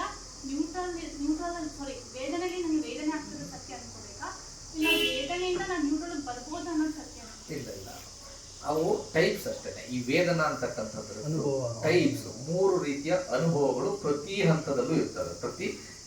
ಪ್ರತಿಯೊಬ್ಬ ಜೀವಿಗಳು ಕೂಡ ಇವು 3ನ್ನ ಅನುಭವಿಸಲಿಕ್ಕೆ ಮಾತ್ರ ಸಾಧ್ಯ, ಅನುಭವಕ್ಕೆ ತಂದುಕೊಳ್ಳಿಕ್ಕೆ. ಓಕೆ, ಒಂದು ಸುಖವನ್ನ ಅನುಭವಿಸ್ಬೋದು, ದುಃಖವನ್ನ ಅನುಭವಿಸ್ಬೋದು, ಅಥವಾ ಸುಖವೂ ಅಲ್ಲದ ದುಃಖವೂ ಅಲ್ಲದ ಒಂದು ಸ್ಥಿತಿಯನ್ನ ಅನುಭವಿಸ್ಬೋದು. ಸುಖ ಅಂತಕ್ಕಂಥದ್ದು ನಿಮಗೆ ಗೊತ್ತಾಗ್ತದೆ. ಯಾಕೆ ಅಂತಂದ್ರೆ ಮನಸ್ಸಿಗೆ ನೀವು ಫೀಡ್ ಮಾಡಿ ಮಾಡಿ ಆ ಮನಸ್ಸು ಕಂಡೀಷನ್ ಆಗಿದೆ ಸುಖಕ್ಕೆ. ದುಃಖ ಅಂತಕ್ಕಂಥದ್ದು ಗೊತ್ತಾಗ್ತದೆ, ಯಾಕೆಂದ್ರೆ ದುಃಖವನ್ನ ನೀವು ಫೀಡ್ ಮಾಡಿ ಮಾಡಿ ಮನಸ್ಸನ್ನ ಕಂಡೀಷನ್ ಮಾಡಿದ್ದೀರ. ಆದ್ರೆ ನ್ಯೂಟ್ರಲ್ ಆಗಿರ್ತಕ್ಕಂಥದ್ದು ಕಂಡೀಷನ್ ಮಾಡಿಲ್ಲ ನೀವು ಮನಸ್ಸು. ಅದನ್ನ ನಾವು ಯಥಾರ್ಥವಾಗಿ ಅರ್ಥ ಮಾಡ್ಕೊಳ್ಳಿಕ್ಕೆ, ಅನುಭವಕ್ಕೆ ತಂದುಕೊಳ್ಳಿಕ್ಕೆ ಆಗಲ್ಲ. ಯಾಕೆಂದ್ರೆ ನಾವು ಮನಸ್ಸನ್ನ ಕಂಡೀಷನ್ ಮಾಡಿಲ್ಲ ಆ ನ್ಯೂಟ್ರಲ್ನ. ಎರಡೂ ಇಲ್ಲದೆ ಇರ್ತಕ್ಕಂಥ ಸ್ಟೇಟ್ ಇದೆ. ನೀವು ಜಾಸ್ತಿ ಹೊತ್ತು ಕೂತ್ಕೊಂಡಾಗ ಮಧ್ಯದ ಫೇಸ್ನಲ್ಲಿ ನಿಮಗೆ ಅದು ಸುಖವಲ್ಲದ ದುಃಖವಲ್ಲ ಏನೋ ನ್ಯೂಟ್ರಲ್ ಕೂತಿರ್ತೀರ. ಆದರೆ ಆ ಅನುಭವನ ನೀವು ಎಂಜಾಯ್ ಮಾಡೋದಿಲ್ಲ ಅಥವಾ ಡಿಸ್ಲೈಕು ಮಾಡೋದಿಲ್ಲ, ದ್ವೇಷನೂ ಮಾಡೋದಿಲ್ಲ. ಅದು ದುಃಖವೂ ಅಲ್ಲದ ಸುಖವೂ ಅಲ್ಲದ. ಉಸಿರಾಟದಲ್ಲೂ ಅಷ್ಟೇ, ಅದರಲ್ಲೂ ಕೂಡ 3 ಫೇಸ್ ಬರ್ತದೆ. ಎಲ್ಲಾ ಅನುಭವಗಳು ಕೂಡ ಇವು 3 ಒಳಗಡೆ ನಡೀತಾ ಇರುತ್ತೆ. 3 ಇದರಲ್ಲೇ ಸಿಗಾಕೋದು. ಓಕೆ, ಕ್ವಶನ್ಸ್ನ ಲಾಸ್ಟಲ್ಲಿ ಇಟ್ಕೊಳ್ಳಿ, ಬರ್ದಿಟ್ಕೊಳ್ಳಿ. ಯಾಕಂದ್ರೆ ಇದು ತುಂಬಾ ಆಳವಾಗಿದೆ, ತುಂಬಾ ಡೀಪ್ ಆಗಿದೆ ಇದು ಸಬ್ಜೆಕ್ಟ್. ಸೊ ಹಾಗಾಗಿ ಈ ಸಬ್ಜೆಕ್ಟ್ನ ಅರ್ಥ ಮಾಡ್ಕೊಳ್ಳಿಕ್ಕೆ ಪ್ರಯತ್ನ ಪಡಿ. ಓಕೆ, ಇಲ್ಲಿ ಹೇಳ್ತಾ ಇದ್ದೆ ನಾನು ಪರ್ಸೆಪ್ಷನ್ ಹೇಳ್ತಾ ಇದ್ದೆ. ಕಲರ್ಸ್ನ ನಾವು ಗುರುತಿಸ್ತೀವಲ್ಲ, ನೀಲಿ, ಹಳದಿ, ಕೆಂಪು, ಬಿಳಿ, ಈ ಥರ ಗುರುತಿಸ್ತೀವಲ್ಲ ಅದನ್ನ ಪರ್ಸೆಪ್ಷನ್ ಅಂತ ಹೇಳ್ತೀವಿ. ಇದು ಸಲ ರಿಫ್ಲೆಕ್ಷನ್ಸ್ ಅಷ್ಟೇನೆ. ನಮ್ಮ ರೆಟಿನ ಮೇಲೆ ಬಿದ್ದಾಗ ಅದು ನಮ್ಮ ಯಾವ ವೇವ್ ಲೆಂತ್ ಕ್ಯಾಚ್ ಆಗುತ್ತೆ, ಅದನ್ನ ಅದು ಗುರುತಿಸುತ್ತೆ. ಒಂದೊಂದಕ್ಕೆ ಒಂದೊಂದು ಮೈಕ್ರೋ ಸೆಲ್ಸ್ ಎಲ್ಲ ಇರ್ತದೆ, ಅವು ಅದನ್ನ ಗುರುತಿಸ್ತಾ ಹೋಗ್ತವೆ. ಓಕೆ, ಹಾಗೆಯೇ ಇವು 3 ಬಂತಲ್ಲ, ಈ ವೇದನ, ಸಂಜ್ಞಾ ಮತ್ತೆ ಅರಿವು, ಇವು 3 ಹೇಳಿದೆ ಅಲ್ವಾ ಈಗ. ವಿಜ್ಞಾನ ಅಂದ್ರೆ ವೇದನ, ಸಂಜ್ಞಾ, ವಿಜ್ಞಾನ, ಇವು 3 ಹೇಳಿದೆ ಅಲ್ವಾ. ಈ 3 ವಿಷಯಗಳು ಒಂದೇ ಸೇಮೆ ಆಗಿದವೋ ಅಥವಾ ಬೇರೆ ಬೇರೆ ಆಗಿದವೋ ಅದನ್ನ ಬೇರ್ಪಡಿಸಿ ನಾವು ನೋಡ್ಲಿಕ್ಕೆ ಸಾಧ್ಯನಾ ಅಂತ ಅಂದ್ಬಿಟ್ಟು ಮಹಾಕೋಟಿ ಭಗವತಿಜಿಯವರು ಸಾರಿಪುತ್ತ ಭಕ್ತಿಜಿಯವರಿಗೆ ನೆಕ್ಸ್ಟ್ ಕ್ವಶನ್ ಕೇಳ್ತಾರೆ. ಇವು 3 ಒಂದೇ ಆಗಿದೆಯಾ?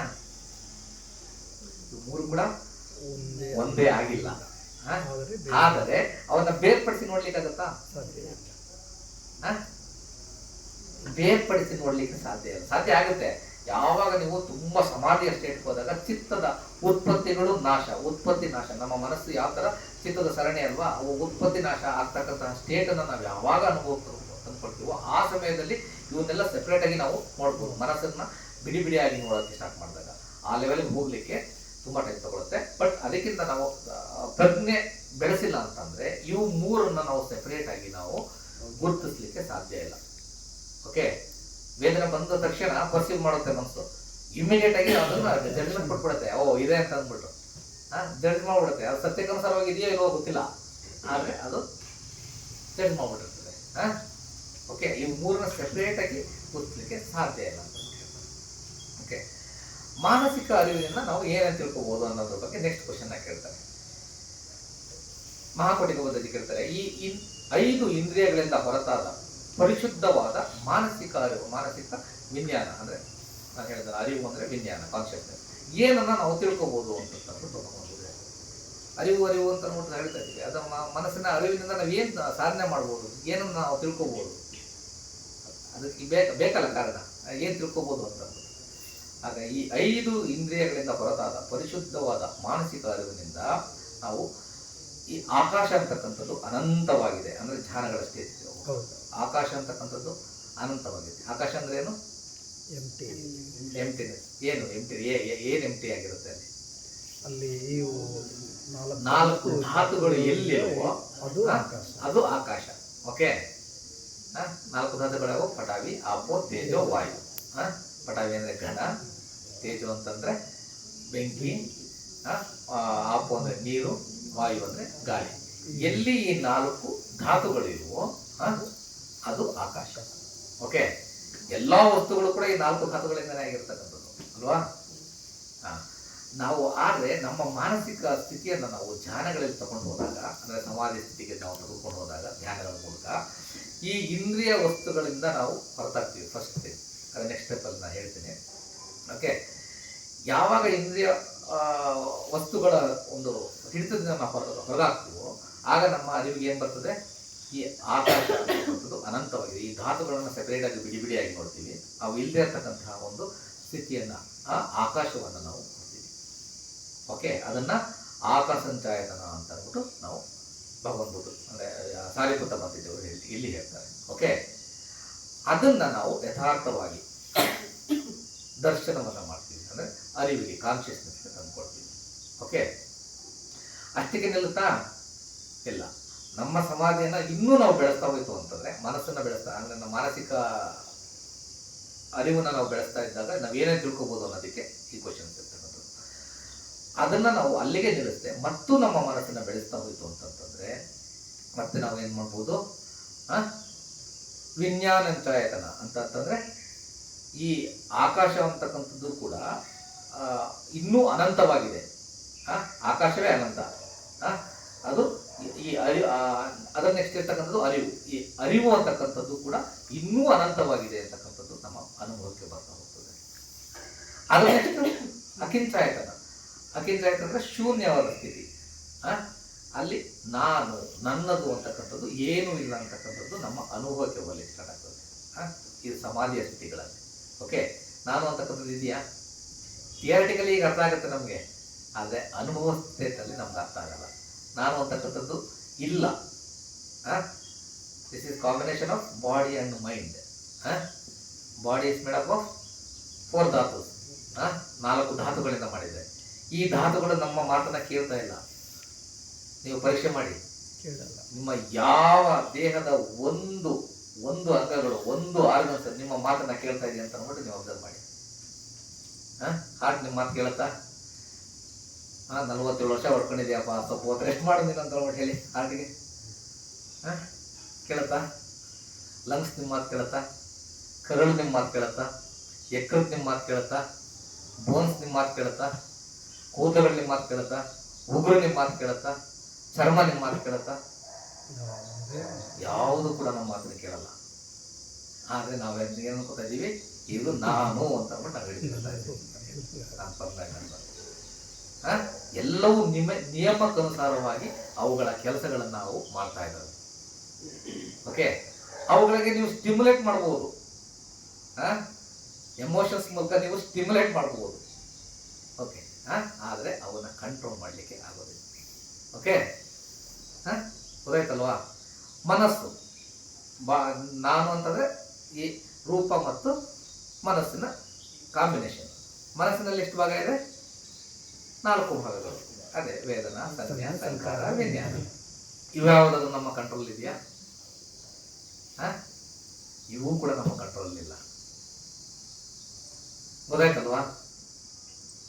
ನಾವು ಅನ್ಕೋತಾ ಇದೀವಿ ಪ್ರತಿ ಕ್ಷಣ ನಾನು ಹೇಳಿದೆಲ್ಲ ಆಗುತ್ತೆ, ನಾನು ಮಾಡಿದೆಲ್ಲ ಸರಿ, ಆ ಥರ ಅನ್ಕೋತಾ ಇದ್ದೀವಿ. ಆದರೆ ನಾನು ಅಂತಕ್ಕಂತಹ ಎಕ್ಸಿಸ್ಟೆನ್ಸೇ ಇಲ್ಲ.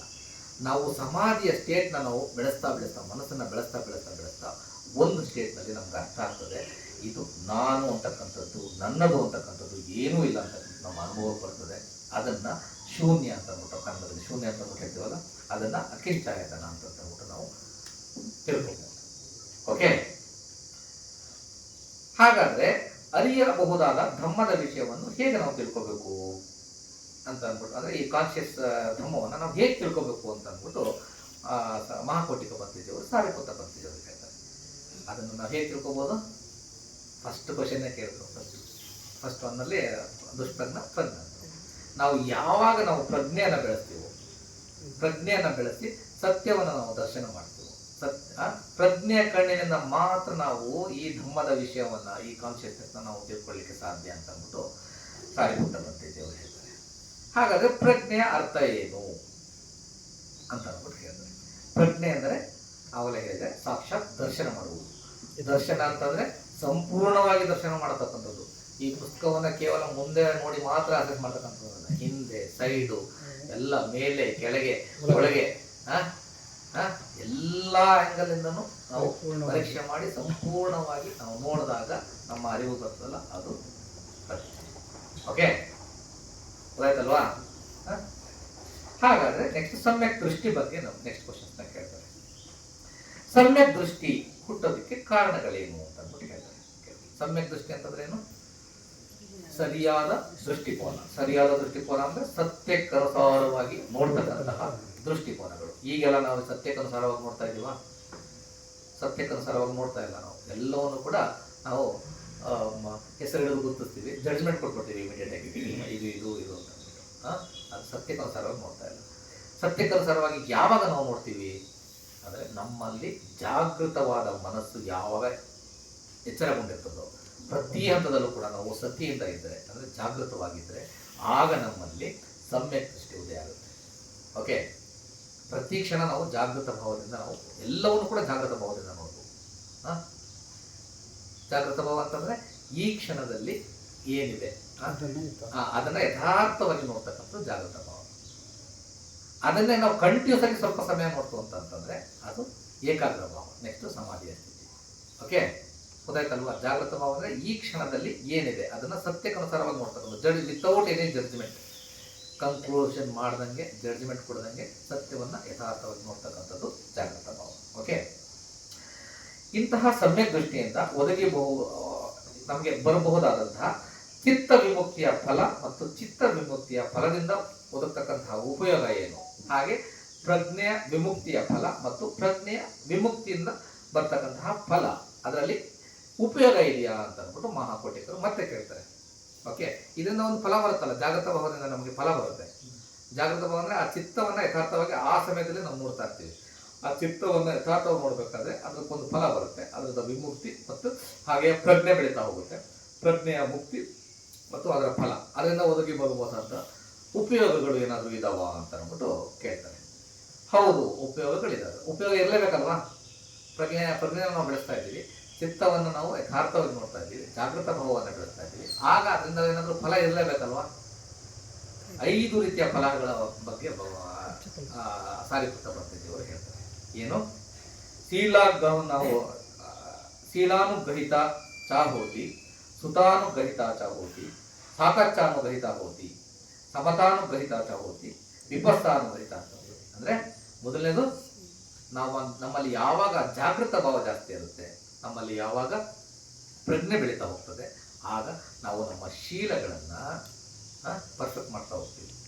ಪ್ರತಿ ಹಂತದಲ್ಲೂ ಜಾಗೃತ ಭಾವ ಇತ್ತು ಅಂದ್ರೆ ನಾವು ತಪ್ಪು ಮಾಡಲ್ಲ, ನಾವು ಜೀವವನ್ನ ತೆಗೆಯೋದಿಲ್ಲ, ಕಳ್ಳತನ ಮಾಡೋದಿಲ್ಲ, ನಮ್ದಲ್ಲಿರ್ತಕ್ಕಂಥ ವಸ್ತುಗಳನ್ನ ಮುಟ್ಟಲ್ಲ, ನಾವು ವ್ಯಭಿಚಾರವನ್ನ ಮಾಡೋದಿಲ್ಲ, ಸುಳ್ಳು ಹೇಳಲ್ಲ, ದ್ವೇಷ ಮಾಡೋದಿಲ್ಲ, ಕಾಡುಹೊಟ್ಟೆ ಹೊಡೆಯೋದಿಲ್ಲ, ಅಲ್ವಾ? ನಮ್ಮ ಮನಸ್ಸನ್ನ ಹಾಳು ಮಾಡ್ತಕ್ಕಂಥ ವಸ್ತುಗಳ ಆಹಾರ ಸೇವನೆಯನ್ನ ಮಾಡೋದಿಲ್ಲ, ಅಲ್ವಾ? ನಮ್ಮ ಶೀಲವನ್ನ ಹೆಚ್ಚು ಉನ್ನತ ಸ್ಥಿತಿಗೆ ಬೆಳೆಸಲಿಕ್ಕೆ ಇವು ಜಾಗೃತ ಭಾವ ಮತ್ತು ಪ್ರಜ್ಞೆ ಕಾರಣ ಆಗ್ತದೆ. ಒಂದು ಉಪಯೋಗ. ಎರಡನೇದು, ಇದರಿಂದ ನಾವು ಪ್ರಜ್ಞೆ ಬೆಳೀತಾ ಹೋಯ್ತು ಅಂದ್ರೆ, ಜಾಗೃತ ಭಾವ ಬೆಳೀತಾ ಹೋಯ್ತು ಅಂತಂದ್ರೆ ಏನ್ ಮಾಡ್ತೀವಿ? ಧಮ್ಮವನ್ನ ಕೇಳಬೇಕು ಅಂತಕ್ಕಂತಹ ಒಂದು ಆಸಕ್ತಿ ಜಾಸ್ತಿ ಆಗುತ್ತೆ. ಅದೇ ರೀತಿ ಧಮ್ಮವನ್ನ ಕೇಳತಕ್ಕಂಥದ್ದು ಎರಡನೇ ಉಪಯೋಗ. ಮತ್ತೆ ಮೂರನೇದು, ಧಮ್ಮವನ್ನ ಹೇಳ್ಬೇಕು ಅನ್ಸುತ್ತೆ. ಜಾಗೃತ ಭಾವದಲ್ಲಿ ಸತ್ಯಕ್ಕನುಸಾರ ನೋಡ್ಬೇಕು ಅಂತ ನೋಡ್ತಾ ಇದ್ದಾಗ ಆ ಸತ್ಯವನ್ನು ನಾವು ಬೇರೆಯವ್ರ ಜೊತೆ ಹಂಚ್ಕೊಳ್ಬೇಕು ಅಂತ ಅನ್ಸುತ್ತೆ, ಅಲ್ವಾ? ಅದು ಏನು? ಸಾಕಾಚಾನುಭವಿತ ಚ ಹೋತಿ ಅಂತಂದ್ರೆ ಅದನ್ನ ಡಿಸ್ಕಸ್ ಮಾಡ್ತೀವಿ, ಚರ್ಚೆಯನ್ನ ಮಾಡ್ತೀವಿ ನಾವು. ಯಾವಾಗ ಈ ಧಮ್ಮವನ್ನ ಕೇಳೋದು, ಚರ್ಚೆಯನ್ನ ಮಾಡೋದು ಮತ್ತು ಶೀಲವನ್ನ ನಾವು ಫಾಲೋ ಮಾಡ್ತೀವೋ, ಪರ್ಫೆಕ್ಟ್ ಮಾಡ್ತಾ ಹೋಗ್ತೀವೋ, ಆಗ ನಮ್ಮಲ್ಲಿ ಏನಾಗ್ತದೆ? ಮನಸ್ಸು ಪ್ರಶಾಂತವಾಗ್ತಾ ಹೋಗ್ತದೆ, ಸಮತಾ ಭಾವದೆಡೆಗೆ ನಮ್ಮ ಮನಸ್ಸು ಹೋಗ್ತದೆ. ಓಕೆ, ಮನಸ್ಸು ಸಮಾಧಾನ ಸ್ಥಿತಿಗೆ ಹೋಗ್ತದೆ. ಆ ಸಮಾಧಾನ ಸ್ಥಿತಿಯನ್ನು ನಾವು ಮೇಂಟೈನ್ ಮಾಡ್ತಾ ಮಾಡ್ತಾ ಮಾಡ್ತಾ ಹೋಯ್ತು ಅಂದ್ರೆ ನೆಕ್ಸ್ಟ್ ವಿಪಸ್ಸನ ಹೋಗ್ತೀವಿ ನಾವು. ಸಮತಾಕ್ಕೂ ವಿಪಸ್ಸನಕ್ಕೂ ಏನು ವ್ಯತ್ಯಾಸ? ಇವತ್ತು ಧ್ಯಾನ ಮಾಡ್ತಾ ಮಾಡ್ತಾ ನಾವು ಎರಡನ್ನೂ ಮಾಡಿದ್ವಿ ಆಗ್ತಿದೆ. ಫಸ್ಟ್ ಸಮತಾ ಭಾವ, ಸತ್ಯಕ್ಕನುಸಾರವಾಗಿ ನಾವೇನು ಮಾಡಿದ್ವಿ? ಉಸಿರಾಟವನ್ನು ನೋಡ್ತಾ ಇದ್ವಿ. ಉಸಿರನ್ನ ನೋಡ್ತಾ ನೋಡ್ತಾ ನೋಡ್ತಾ ನೋಡ್ತಾ ಡೀಪ್ ಆಗಿ ಮತ್ತೆ ನಾನು ಹೇಳ್ತಾ ಹೋದೆ, ಉಸಿರಿನಲ್ಲಿ ಬದಲಾಗ್ತಾ ಇದೆ. ಪ್ರತಿ ಕ್ಷಣ ಉಸಿರು ಬದಲಾಗ್ತಾ ಇರ್ತದೆ. ಉಸಿರು ಪ್ರಾರಂಭವನ್ನು ನೀವು ಗಮನಿಸಿ, ಆ ಕ್ಷಣದಲ್ಲಿ ಅದನ್ನ ನೆಕ್ಸ್ಟ್ ಕ್ಷಣ ಒಳಗೆ ಹೋಗ್ಬೇಕಾದ್ರೆ ಅದೇನು ಬದಲಾವಣೆ ಆಗ್ತಾ ಇದೆ. ನೆಕ್ಸ್ಟ್ ಅದು ಸ್ವಲ್ಪ ಹೊತ್ತು ನಿಲ್ಲುತ್ತೆ, ಆಗ ಬದಲಾಗ್ತಾ ಇದೆ. ಮತ್ತೆ ಹೊರ ಉಸಿರು ಪ್ರಾರಂಭ ಆಗುತ್ತೆ, ಹೊರ ಉಸಿರು ಹೊರಗೆ ಹೋಗ್ತಾ ಇರುತ್ತೆ, ಮತ್ತೆ ನಿಲ್ಲುತ್ತೆ. ಪ್ರತಿ ಕ್ಷಣ ಈ ಉಸಿರು ಬದಲಾಗ್ತಾ ಇದೆ. ಬದಲಾಗ್ತಾ ಇದೆ ಅಂತಂದ್ರೆ ಅದರ ಅರ್ಥ ಏನು? ಅನಿತ್ಯವಾಗಿದೆ. ಎಲ್ಲವೂ ಕೂಡ ಅನಿತ್ಯವಾಗಿದೆ. ಈ ಉಸಿರನ್ನ ನಾವು ನೋಡ್ತಾ ಇದ್ವಿ, ಆ ಸತ್ಯವನ್ನ ನೋಡ್ಬೇಕಾದ್ರೆ ಆ ಸತ್ಯವೂ ಕೂಡ ಬದಲಾಗ್ತಾ ಇದೆ ಅಂತಕ್ಕಂಥದ್ದು ನಿಮ್ಮ ಗಮನಕ್ಕೆ ಬಂತು, ಅಲ್ವಾ? ಅನಿತ್ಯ. ಅದೇ ಯಾವುದು ಅನಿತ್ಯವಾಗಿದೆಯೋ ಅದನ್ನ ನಂದು ಅಂತ ಇಟ್ಕೊಂಡ್ರೆ ಏನಾಗುತ್ತೆ, ಅದೇನ್ ಮಾಡುತ್ತೆ, ಬದಲಾಗ್ಬಿಡುತ್ತಲ್ವಾ. ಬದಲಾದಾಗ ಏನಾಗುತ್ತೆ, ನಂದು ಅಂತ ಹಿಡ್ಕೊಳಕ್ ಹೋದ್ರೆ ದುಃಖ ತರುತ್ತೆ. ನಂದು ಅಂತ ನಾವು ಹಿಡ್ಕೊಬಿಟ್ರೆ ಅದು ಹೊಂಟೋದ ತಕ್ಷಣ ದುಃಖ ಬರುತ್ತೆ. ಯಾವುದು ಬದಲಾಗುತ್ತೋ ದುಃಖ ತರುತ್ತೋ ಅದನ್ನ ನಾವು ಅನರ್ಥ ಅಂದ್ರೆ ನಮ್ಮದು ಅಂತಕ್ಕಂಥದ್ದು ಒಂದು ಪರ್ಮನೆಂಟ್ ಎಂಟಿಟಿ ಅಂತಕ್ಕಂಥದ್ದು ಇಲ್ಲ. ಆತ್ಮ ಅಂತಂದ್ರೆ ಏನು, ಒಂದು ಪರ್ಮನೆಂಟ್ ಎಂಟಿಟಿ ಅಲ್ವಾ. ನಾವು ಸತ್ತಾಗ ಅದು ಹೊರಗೆ ಹೋಗುತ್ತೆ, ಅದು ಹೋಗುತ್ತೆ, ಅದು ಬದಲಾವಣೆ ಆಗದೆ ಇರ್ತಕ್ಕಂಥದ್ದು ಒಂದು ಸ್ಥಿತಿ ಅಂತ ಅಂದ್ಬಿಟ್ಟು ಹೇಳ್ತಾರೆ ಅಲ್ವಾ ಆತ್ಮ ಅಂತಂದ್ರೆ. ಆದರೆ ಎಲ್ಲವೂ ಕೂಡ ಬದಲಾಗ್ತಾ ಇರ್ಬೇಕಾದ್ರೆ ಆತ್ಮ ಅಂತಕ್ಕಂಥದ್ದು ಇರಲಿಕ್ಕೆ ಸಾಧ್ಯ ಇಲ್ಲ, ಅದು ಅನರ್ಥ. ಓಕೆ, ಅರ್ಥ ಆಯ್ತಾ? ಸೊ ಈ ಸಮತಾಭಾವವನ್ನು ನಾವು ಜಾಸ್ತಿ ಬೆಳೆಸ್ತಾ ಸತ್ಯದ ದರ್ಶನಗಳು ನಮಗೆ ಆಗ್ತಾ ಹೋಗ್ತವೆ ವಿಪස්සನ. ಈಗ ಒಂದು ಗ್ಲಾಸ್ ವಾಟರ್ ತಗೊಳ್ಳಿ, ಅದು ಸ್ವಲ್ಪ ಮಣ್ಣು ಹಾಕಿ, ಮಣ್ಣು ಹಾಕೋದು ಬೇಡ, ಗ್ಲಾಸ್ ವಾಟರ್ ತಗೊಂಡು ನೀವು ಕಲಕ್ಬಿಟ್ಟು ಇಟ್ಟರೆ ಕಲಕ್ದಾಗ, ಈಗ ನಮ್ಮ ಮನಸ್ಸೆಲ್ಲ ಹಾಗೆ ಇದೆ, ಕಲಕ್ದಂಗಿದೆ. ಅದರ ಸ್ವಲ್ಪ ಹೊತ್ತು ನಾವು ಧ್ಯಾನದಲ್ಲಿ ಇರಬೇಕು ಅಂದ್ರೆ ಆ ಬಾಟಲ್ ಹಾಗೆ ಇಟ್ಟರೆ, ಗ್ಲಾಸನ್ನು ಹಾಗೆ ಇಟ್ಟರೆ ಏನಾಗುತ್ತೆ, ಅಲ್ಲೆಲ್ಲ ಮಣ್ಣು ಕಲ್ಲುಗಳು ಏನಿರ್ತಾವಲ್ಲ ಅವೆಲ್ಲ ಸೆಟ್ಲ್ ಆಗ್ತವೆ ಕೆಳಗಡೆಗೆ ಗ್ಲಾಸಲ್ಲಿ. ಅದು ಗ್ಲಾಸ್ ಮೇಲ್ನೋಟಕ್ಕೆ ತುಂಬಾ ತಿಳಿಯಾಗಿ ಕಾಣಿಸ್ತಾ ಇರ್ತದೆ, ಆದ್ರೆ ಕೆಳಗಡೆ ಇನ್ನೂ ಕಸಗಳಿದೆಯಲ್ಲ ಅದು ಕಂಪ್ಲೀಟ್ ಆಗಿ ಹೋಗಿದೆಯಾ, ಹೋಗಿರೋದಿಲ್ಲ. ಆ ಕಸಗಳನ್ನ ಕಂಪ್ಲೀಟ್ ಆಗಿ ತೆಗೆತಕ್ಕಂಥದ್ದು ಇದೆಯಲ್ಲ ಅದು ವಿಪස්සನ. ಓಕೆ, ಆ ಸತ್ಯ, ಅದು ಸತ್ಯ. ಈ ಕದಲಿರ್ತಕ್ಕಂತಹ ಮನಸ್ಸನ್ನ ನಾವು ಪ್ರಶಾಂತ ಮಾಡ್ತಕ್ಕಂಥದ್ದು ಸಮತ. ಓಕೆ, ಸಮತಾ ಭಾವವನ್ನು ಬೆಳೆಸೋದಷ್ಟಕ್ಕೆ ನಮಗೆ ಸತ್ಯದ ದರ್ಶನಗಳಾಗೋದಿಲ್ಲ. ಓಕೆ, ಸತ್ಯ ಕೆಳಗಡೆ ಇರ್ತದೆ, ಅದನ್ನ ನಾವು ಯಥಾರ್ಥವಾಗಿ ನೋಡಿ ಅದನ್ನ ಒಂದೊಂದೇ ತೆಗಿತಾ ಹೋಗ್ಬೇಕು. ಲೋಭ, ದ್ವೇಷ, ಅಸೂಯೆ, ಹೊಟ್ಟೆ ಕಿಚ್ಚು ಎಲ್ಲವನ್ನು ಕೂಡ, ಎಲ್ಲ ಕ್ಲೇಶಗಳನ್ನ ನಾವು ನಾಶ ಮಾಡ್ತಾ ಹೋಗ್ಬೇಕು. ಓಕೆ, ಗೊತ್ತಾಯ್ತಾ? ಈ ತರದ 5 ಉಪಯೋಗಗಳು ಬರ್ತವೆ. ಯಾವುದರಿಂದ? ನಾವು ಜಾಗೃತ ಭಾವವನ್ನು ಬೆಳೆಸೋದ್ರಿಂದ ಮತ್ತೆ ಪ್ರಜ್ಞೆಯನ್ನು ಬೆಳೆಸೋದ್ರಿಂದ. ನೆಕ್ಸ್ಟ್ ಕ್ವಶನ್ ಕೇಳ್ತಾರೆ, ಹುಟ್ಟಿನ ಬಗ್ಗೆ ಕೇಳ್ತಾರೆ. ಹುಟ್ಟು ಅಂತಂತಂದ್ರೆ ಈ ಹುಟ್ಟು ಹೇಗೆ ಸಂಭವ ಆಗುತ್ತೆ ಅಂತ ನೋಡು. ಇದರಲ್ಲಿ 2 ರೀತಿಯ ಇದು ಬರ್ತದೆ. ನಾನು ಫಸ್ಟ್ ಇದನ್ನು ಹೇಳ್ತೀನಿ, ನಮ್ಮ ತ್ರಿಪಿಟಕದಲ್ಲಿ ಏನು ಕೋಟ್ ಮಾಡಿದಾರಲ್ಲ ಫಸ್ಟ್ ಹೇಳ್ಬಿಟ್ಟು ನೆಕ್ಸ್ಟ್ ಇದನ್ನ ಇನ್ನೊಂದನ್ನು ಕೂಡ ನಾನು ಹೇಳ್ತೀನಿ. ಹುಟ್ಟು ಅಂತಂದ್ರೆ ಏನು ಅನ್ಕೊಂಡಿದ್ದೀರಿ ನೀವು? 3 ರೀತಿಯ ಜೀವ ಸಂಭವ ಅಂದ್ರೆ ಹುಟ್ಟುಗಳು ಆಗ್ತಕ್ಕಂತಹ ಸಂಭವಗಳಿದ್ದಾವೆ. ಮೊದಲನೇದು ಕಾಮ ಸಂಭವ, ರೂಪ ಸಂಭವ ಮತ್ತು ಅರೂಪ ಸಂಭವ. ಓಕೆ, ಕಾಮ ಸಂಭವ ಅಂತಂದ್ರೆ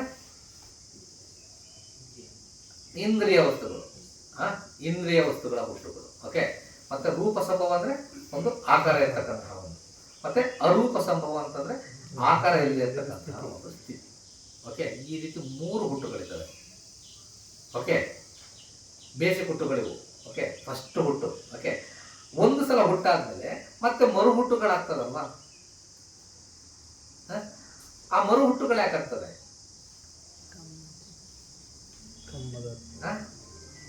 ಈಗ ಇಲ್ಲಿ ಹುಟ್ಟೋದಕ್ಕೆ ಏನ್ ಕಾರಣಗಳು? ಕಾಮ ಸಂಭವ, ರೂಪ ಸಂಭವ, ಅರೂಪ ಸಂಭವ. ಕಾಮ ಸಂಭವದಿಂದ ಏನಾಗುತ್ತೆ? ಇಂದ್ರಿಯ ವಸ್ತುಗಳಿಂದ ನಾವೇನ್ ಮಾಡ್ತೀವಿ? ಕಾಮಗಳನ್ನ ಮಾಡ್ತೀವಿ. ಅಜ್ಞಾನದಿಂದ ಇಂದ್ರಿಯ ವಸ್ತುಗಳನ್ನ ಹಿಂದೆ ಹೋಗ್ತೀವಿ, ಕಮ್ಮಗಳನ್ನ ಮಾಡ್ತೀವಿ. ಓಕೆ, ಈ ಅಜ್ಞಾನದಿಂದ ಮತ್ತೆ ಈಗ ಇಂದ್ರಿಯ ವಸ್ತುಗಳ ಅಂಟುವಿಕೆಯಿಂದ ನಮಗೆ ಮರು ಹುಟ್ಟಾಗುತ್ತೆ. ದುಃಖಕ್ಕೆ ಕಾರಣ ಏನಿದೆಯಲ್ಲ, ದುಃಖಕ್ಕೆ ಕಾರಣ ಏನು? ಒಂದು ಅಜ್ಞಾನ, ಎರಡನೇದು ತೃಷ್ಣೆ. ಅಜ್ಞಾನದಿಂದ ನಾವು ಕೆಲಸ ಮಾಡ್ತೀವಿ, ಮತ್ತೆ ತೃಷ್ಣೆಯಿಂದ ಎಲ್ಲದಕ್ಕೂ ಅಂಟ್ಕೊಳ್ತಾ ಇದ್ದೀವಿ. ಈ ಸಂಕೋಲೆಗಳಿಂದ, ತೃಷ್ಣೆಯ ಸಂಕೋಲೆ ಮತ್ತು ಅಜ್ಞಾನದಿಂದ ನಮಗೆ ಮತ್ತೆ ಮರು ಹುಟ್ಟುಗಳಾಗ್ತವೆ. ಮತ್ತೆ ಈ ಹುಟ್ಟುಗಳು ಬರದೇ ಇರಬೇಕು ಅಂದ್ರೆ ಏನ್ ಮಾಡ್ಬೇಕು? ಅಜ್ಞಾನವನ್ನ ತೆಗಿಬೇಕು, ತೃಷ್ಣೆಯನ್ನ ತೆಗಿಬೇಕು. ಈ ಅಜ್ಞಾನ ಮತ್ತು ತೃಷ್ಣೆಯನ್ನ ತೆಗಿಬೇಕು ಅಂತಂದ್ರೆ ಏನ್ ಮಾಡ್ಬೇಕು? ಅರಿಯ ಅಷ್ಟಾಂಗಿಕ ಮಾರ್ಗವನ್ನು ನಾವು ಪಾಲನೆ ಮಾಡಬೇಕು. ಓಕೆ, ಅಜ್ಞಾನದಿಂದ ಹುಟ್ಟಾಗುತ್ತೆ ಅಂತಕ್ಕಂಥದ್ದು ಗೊತ್ತಲ್ವಾ? ಪಠಿತ ಸಮಪದ ಸುಮಾರು ಸಲ ಹೇಳಿದ್ದೀನಿ. ಇಗ್ನೋರೆನ್ಸ್, ಅಜ್ಞಾನದಿಂದ ನಾವು ಕಮ್ಮಗಳನ್ನ ಮಾಡ್ತೀವಿ. ಕಮ್ಮದಿಂದ ಅವಿದ್ಯಾ ಪ್ರತ್ಯಯ ಸಂಖಾರ ಪ್ರತ್ಯಯ ವಿಜ್ಞಾನ ಅಂದ್ರೆ ಸಂಖಾರ ಕಮ್ಮದಿಂದ ವಿಜ್ಞಾನ ಅಂದ್ರೆ ಕಾನ್ಶಿಯಸ್ ಆಗುತ್ತೆ ಮೈಂಡ್. ಅದರಿಂದ ಪಡಿಸಂಧಿ ಚಿತ್ತ ಉತ್ಪತ್ತಿ ಆಗುತ್ತೆ. ಅದರಿಂದ ವಿಜ್ಞಾನ ಪ್ರತ್ಯಯ ನಾಮರೂಪ. ನಾಮರೂಪ ಅಂದರೆ ಹುಟ್ಟಾಗುತ್ತೆ. ದೇಹ ಮತ್ತು ಮನಸ್ಸು ಎರಡು ಹುಟ್ಟು ಸಂಭವಿಸುತ್ತೆ. ಒಂದು ಸಲ ನಾಮರೂಪ ಬಂತು ಅಂತಂದರೆ ನಮ್ಮ ಇಂದ್ರಿಯಗಳು ಆಕ್ಟಿವೇಟ್ ಆಗಿಬಿಡ್ತವೆ. ಸಳಾಯತನ ಆಗುತ್ತೆ. ಸಳಾಯತನ ಆಯಿತು ಅಂತಂದರೆ ಇಂದ್ರಿಯ ವಸ್ತುಗಳು ಆಕ್ಟಿವೇಟ್ ಆಯಿತು ಅಂತಂದರೆ ಅವು ನೋಡ್ತವೆ, ಕಣ್ಣಿದೆ ನೋಡ್ತವೆ, ಕಾಂಟ್ಯಾಕ್ಟ್ ಆಗುತ್ತೆ. ಆಗ ಕಾಂಟ್ಯಾಕ್ಟ್ ಆದಾಗ ಏನಾಗುತ್ತೆ? ಸ್ಪರ್ಶ ಆಗುತ್ತೆ. ಸ್ಪರ್ಶ ಆದಾಗ ಒಂದಲ್ಲ ಒಂದು ರೀತಿಯ ವೇದನೆ ಬಂದ್ಬಿಡುತ್ತೆ. 3 ವೇದನೆಗಳು ಹೇಳಿದಲ್ಲ, ಅದರಲ್ಲಿ ಒಂದಲ್ಲ ಒಂದು ರೀತಿಯ ವೇದನೆಗಳು ಬಂದ್ಬಿಡುತ್ತೆ. ಆ ವೇದನೆಗಳಲ್ಲಿ ನಾವು ಯಥಾರ್ಥವಾಗಿ ನೋಡೋದಿಲ್ಲ. ಆ ವೇದನೆಗಳು ಬಂದ ತಕ್ಷಣ ನಾವು ಅಟ್ಯಾಚ್ ಆಗ್ಬಿಡ್ತೀವಿ. ಸುಖ ವೇದನೆ ಇತ್ತು ಅಂದರೆ ಬೇಕು ಬೇಕು ಬೇಕು ಅಂತ ಹೋಗ್ತೀವಿ. ದುಃಖ ವೇದನೆ ಇತ್ತು ಅಂದರೆ ಬೇಡ ಬೇಡ ಬೇಡ ಬೇಡ ಅಂತ ಹೋಗ್ತೀವಿ. ಎರಡು ಗೊತ್ತಾಗದೇ ಇರ್ತಕ್ಕಂಥದ್ದು ಅಜ್ಞಾನದಲ್ಲಿರ್ತೀವಿ. ಎರಡು ಅಟ್ಯಾಚ್ಮೆಂಟೇ.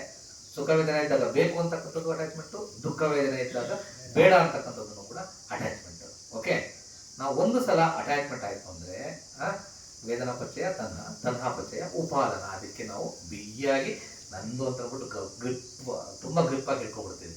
ಉಪಾದಾನ ಪಚಯ ಭಾವ. ಭಾವ ಅಂದರೆ ಮತ್ತೆ ಮೊದಲ ಚಿತ್ತ. ಭಾವಪಚಯ ಜಾತಿ, ಜರ, ಮರಣ, ದುಃಖ, ಸೋಮನಸ, ಪರಿಚಯ, ಇವೆಲ್ಲ ಮತ್ತೆ ಹುಟ್ಟುಗಳು ಸಂಭವಿಸುತ್ತವೆ. ಈ ಥರ ಅಜ್ಞಾನದಿಂದ ನಮ್ಮ ಹುಟ್ಟುಗಳು ಆಗ್ತವೆ. ಹಾಗಾಗಿ ನಾವು ಎಲ್ಲಿ ನಮ್ಮ ಹುಟ್ಟನ್ನ ನಾವು ನಾಶ ಮಾಡ್ಬೋದು? ವೇದನೆಯನ್ನ ಎಕ್ಸಾಕ್ಟ್ ಆಗಿ ನೀವು ಅರ್ಥ ಮಾಡ್ಕೊಳ್ಳಿ. ವೇದನೆಯನ್ನ ನಾವು ಎಕ್ಸಾಕ್ಟ್ ಆಗಿ ಅರ್ಥ ಮಾಡಿಕೊಂಡು, ಸುಖ ವೇದನೆ ಇದೆ, ದುಃಖ ವೇದನೆ ಇದೆ, ಸುಖವೂ ಅಲ್ಲದ ದುಃಖವೂ ಅಲ್ಲದ ವೇದನೆ ಇದೆ. ಆ ವೇದನೆಗಳು ಬಂದಾಗ ಅದರಿಂದ ಹೋಗ್ಬಿಡಿ.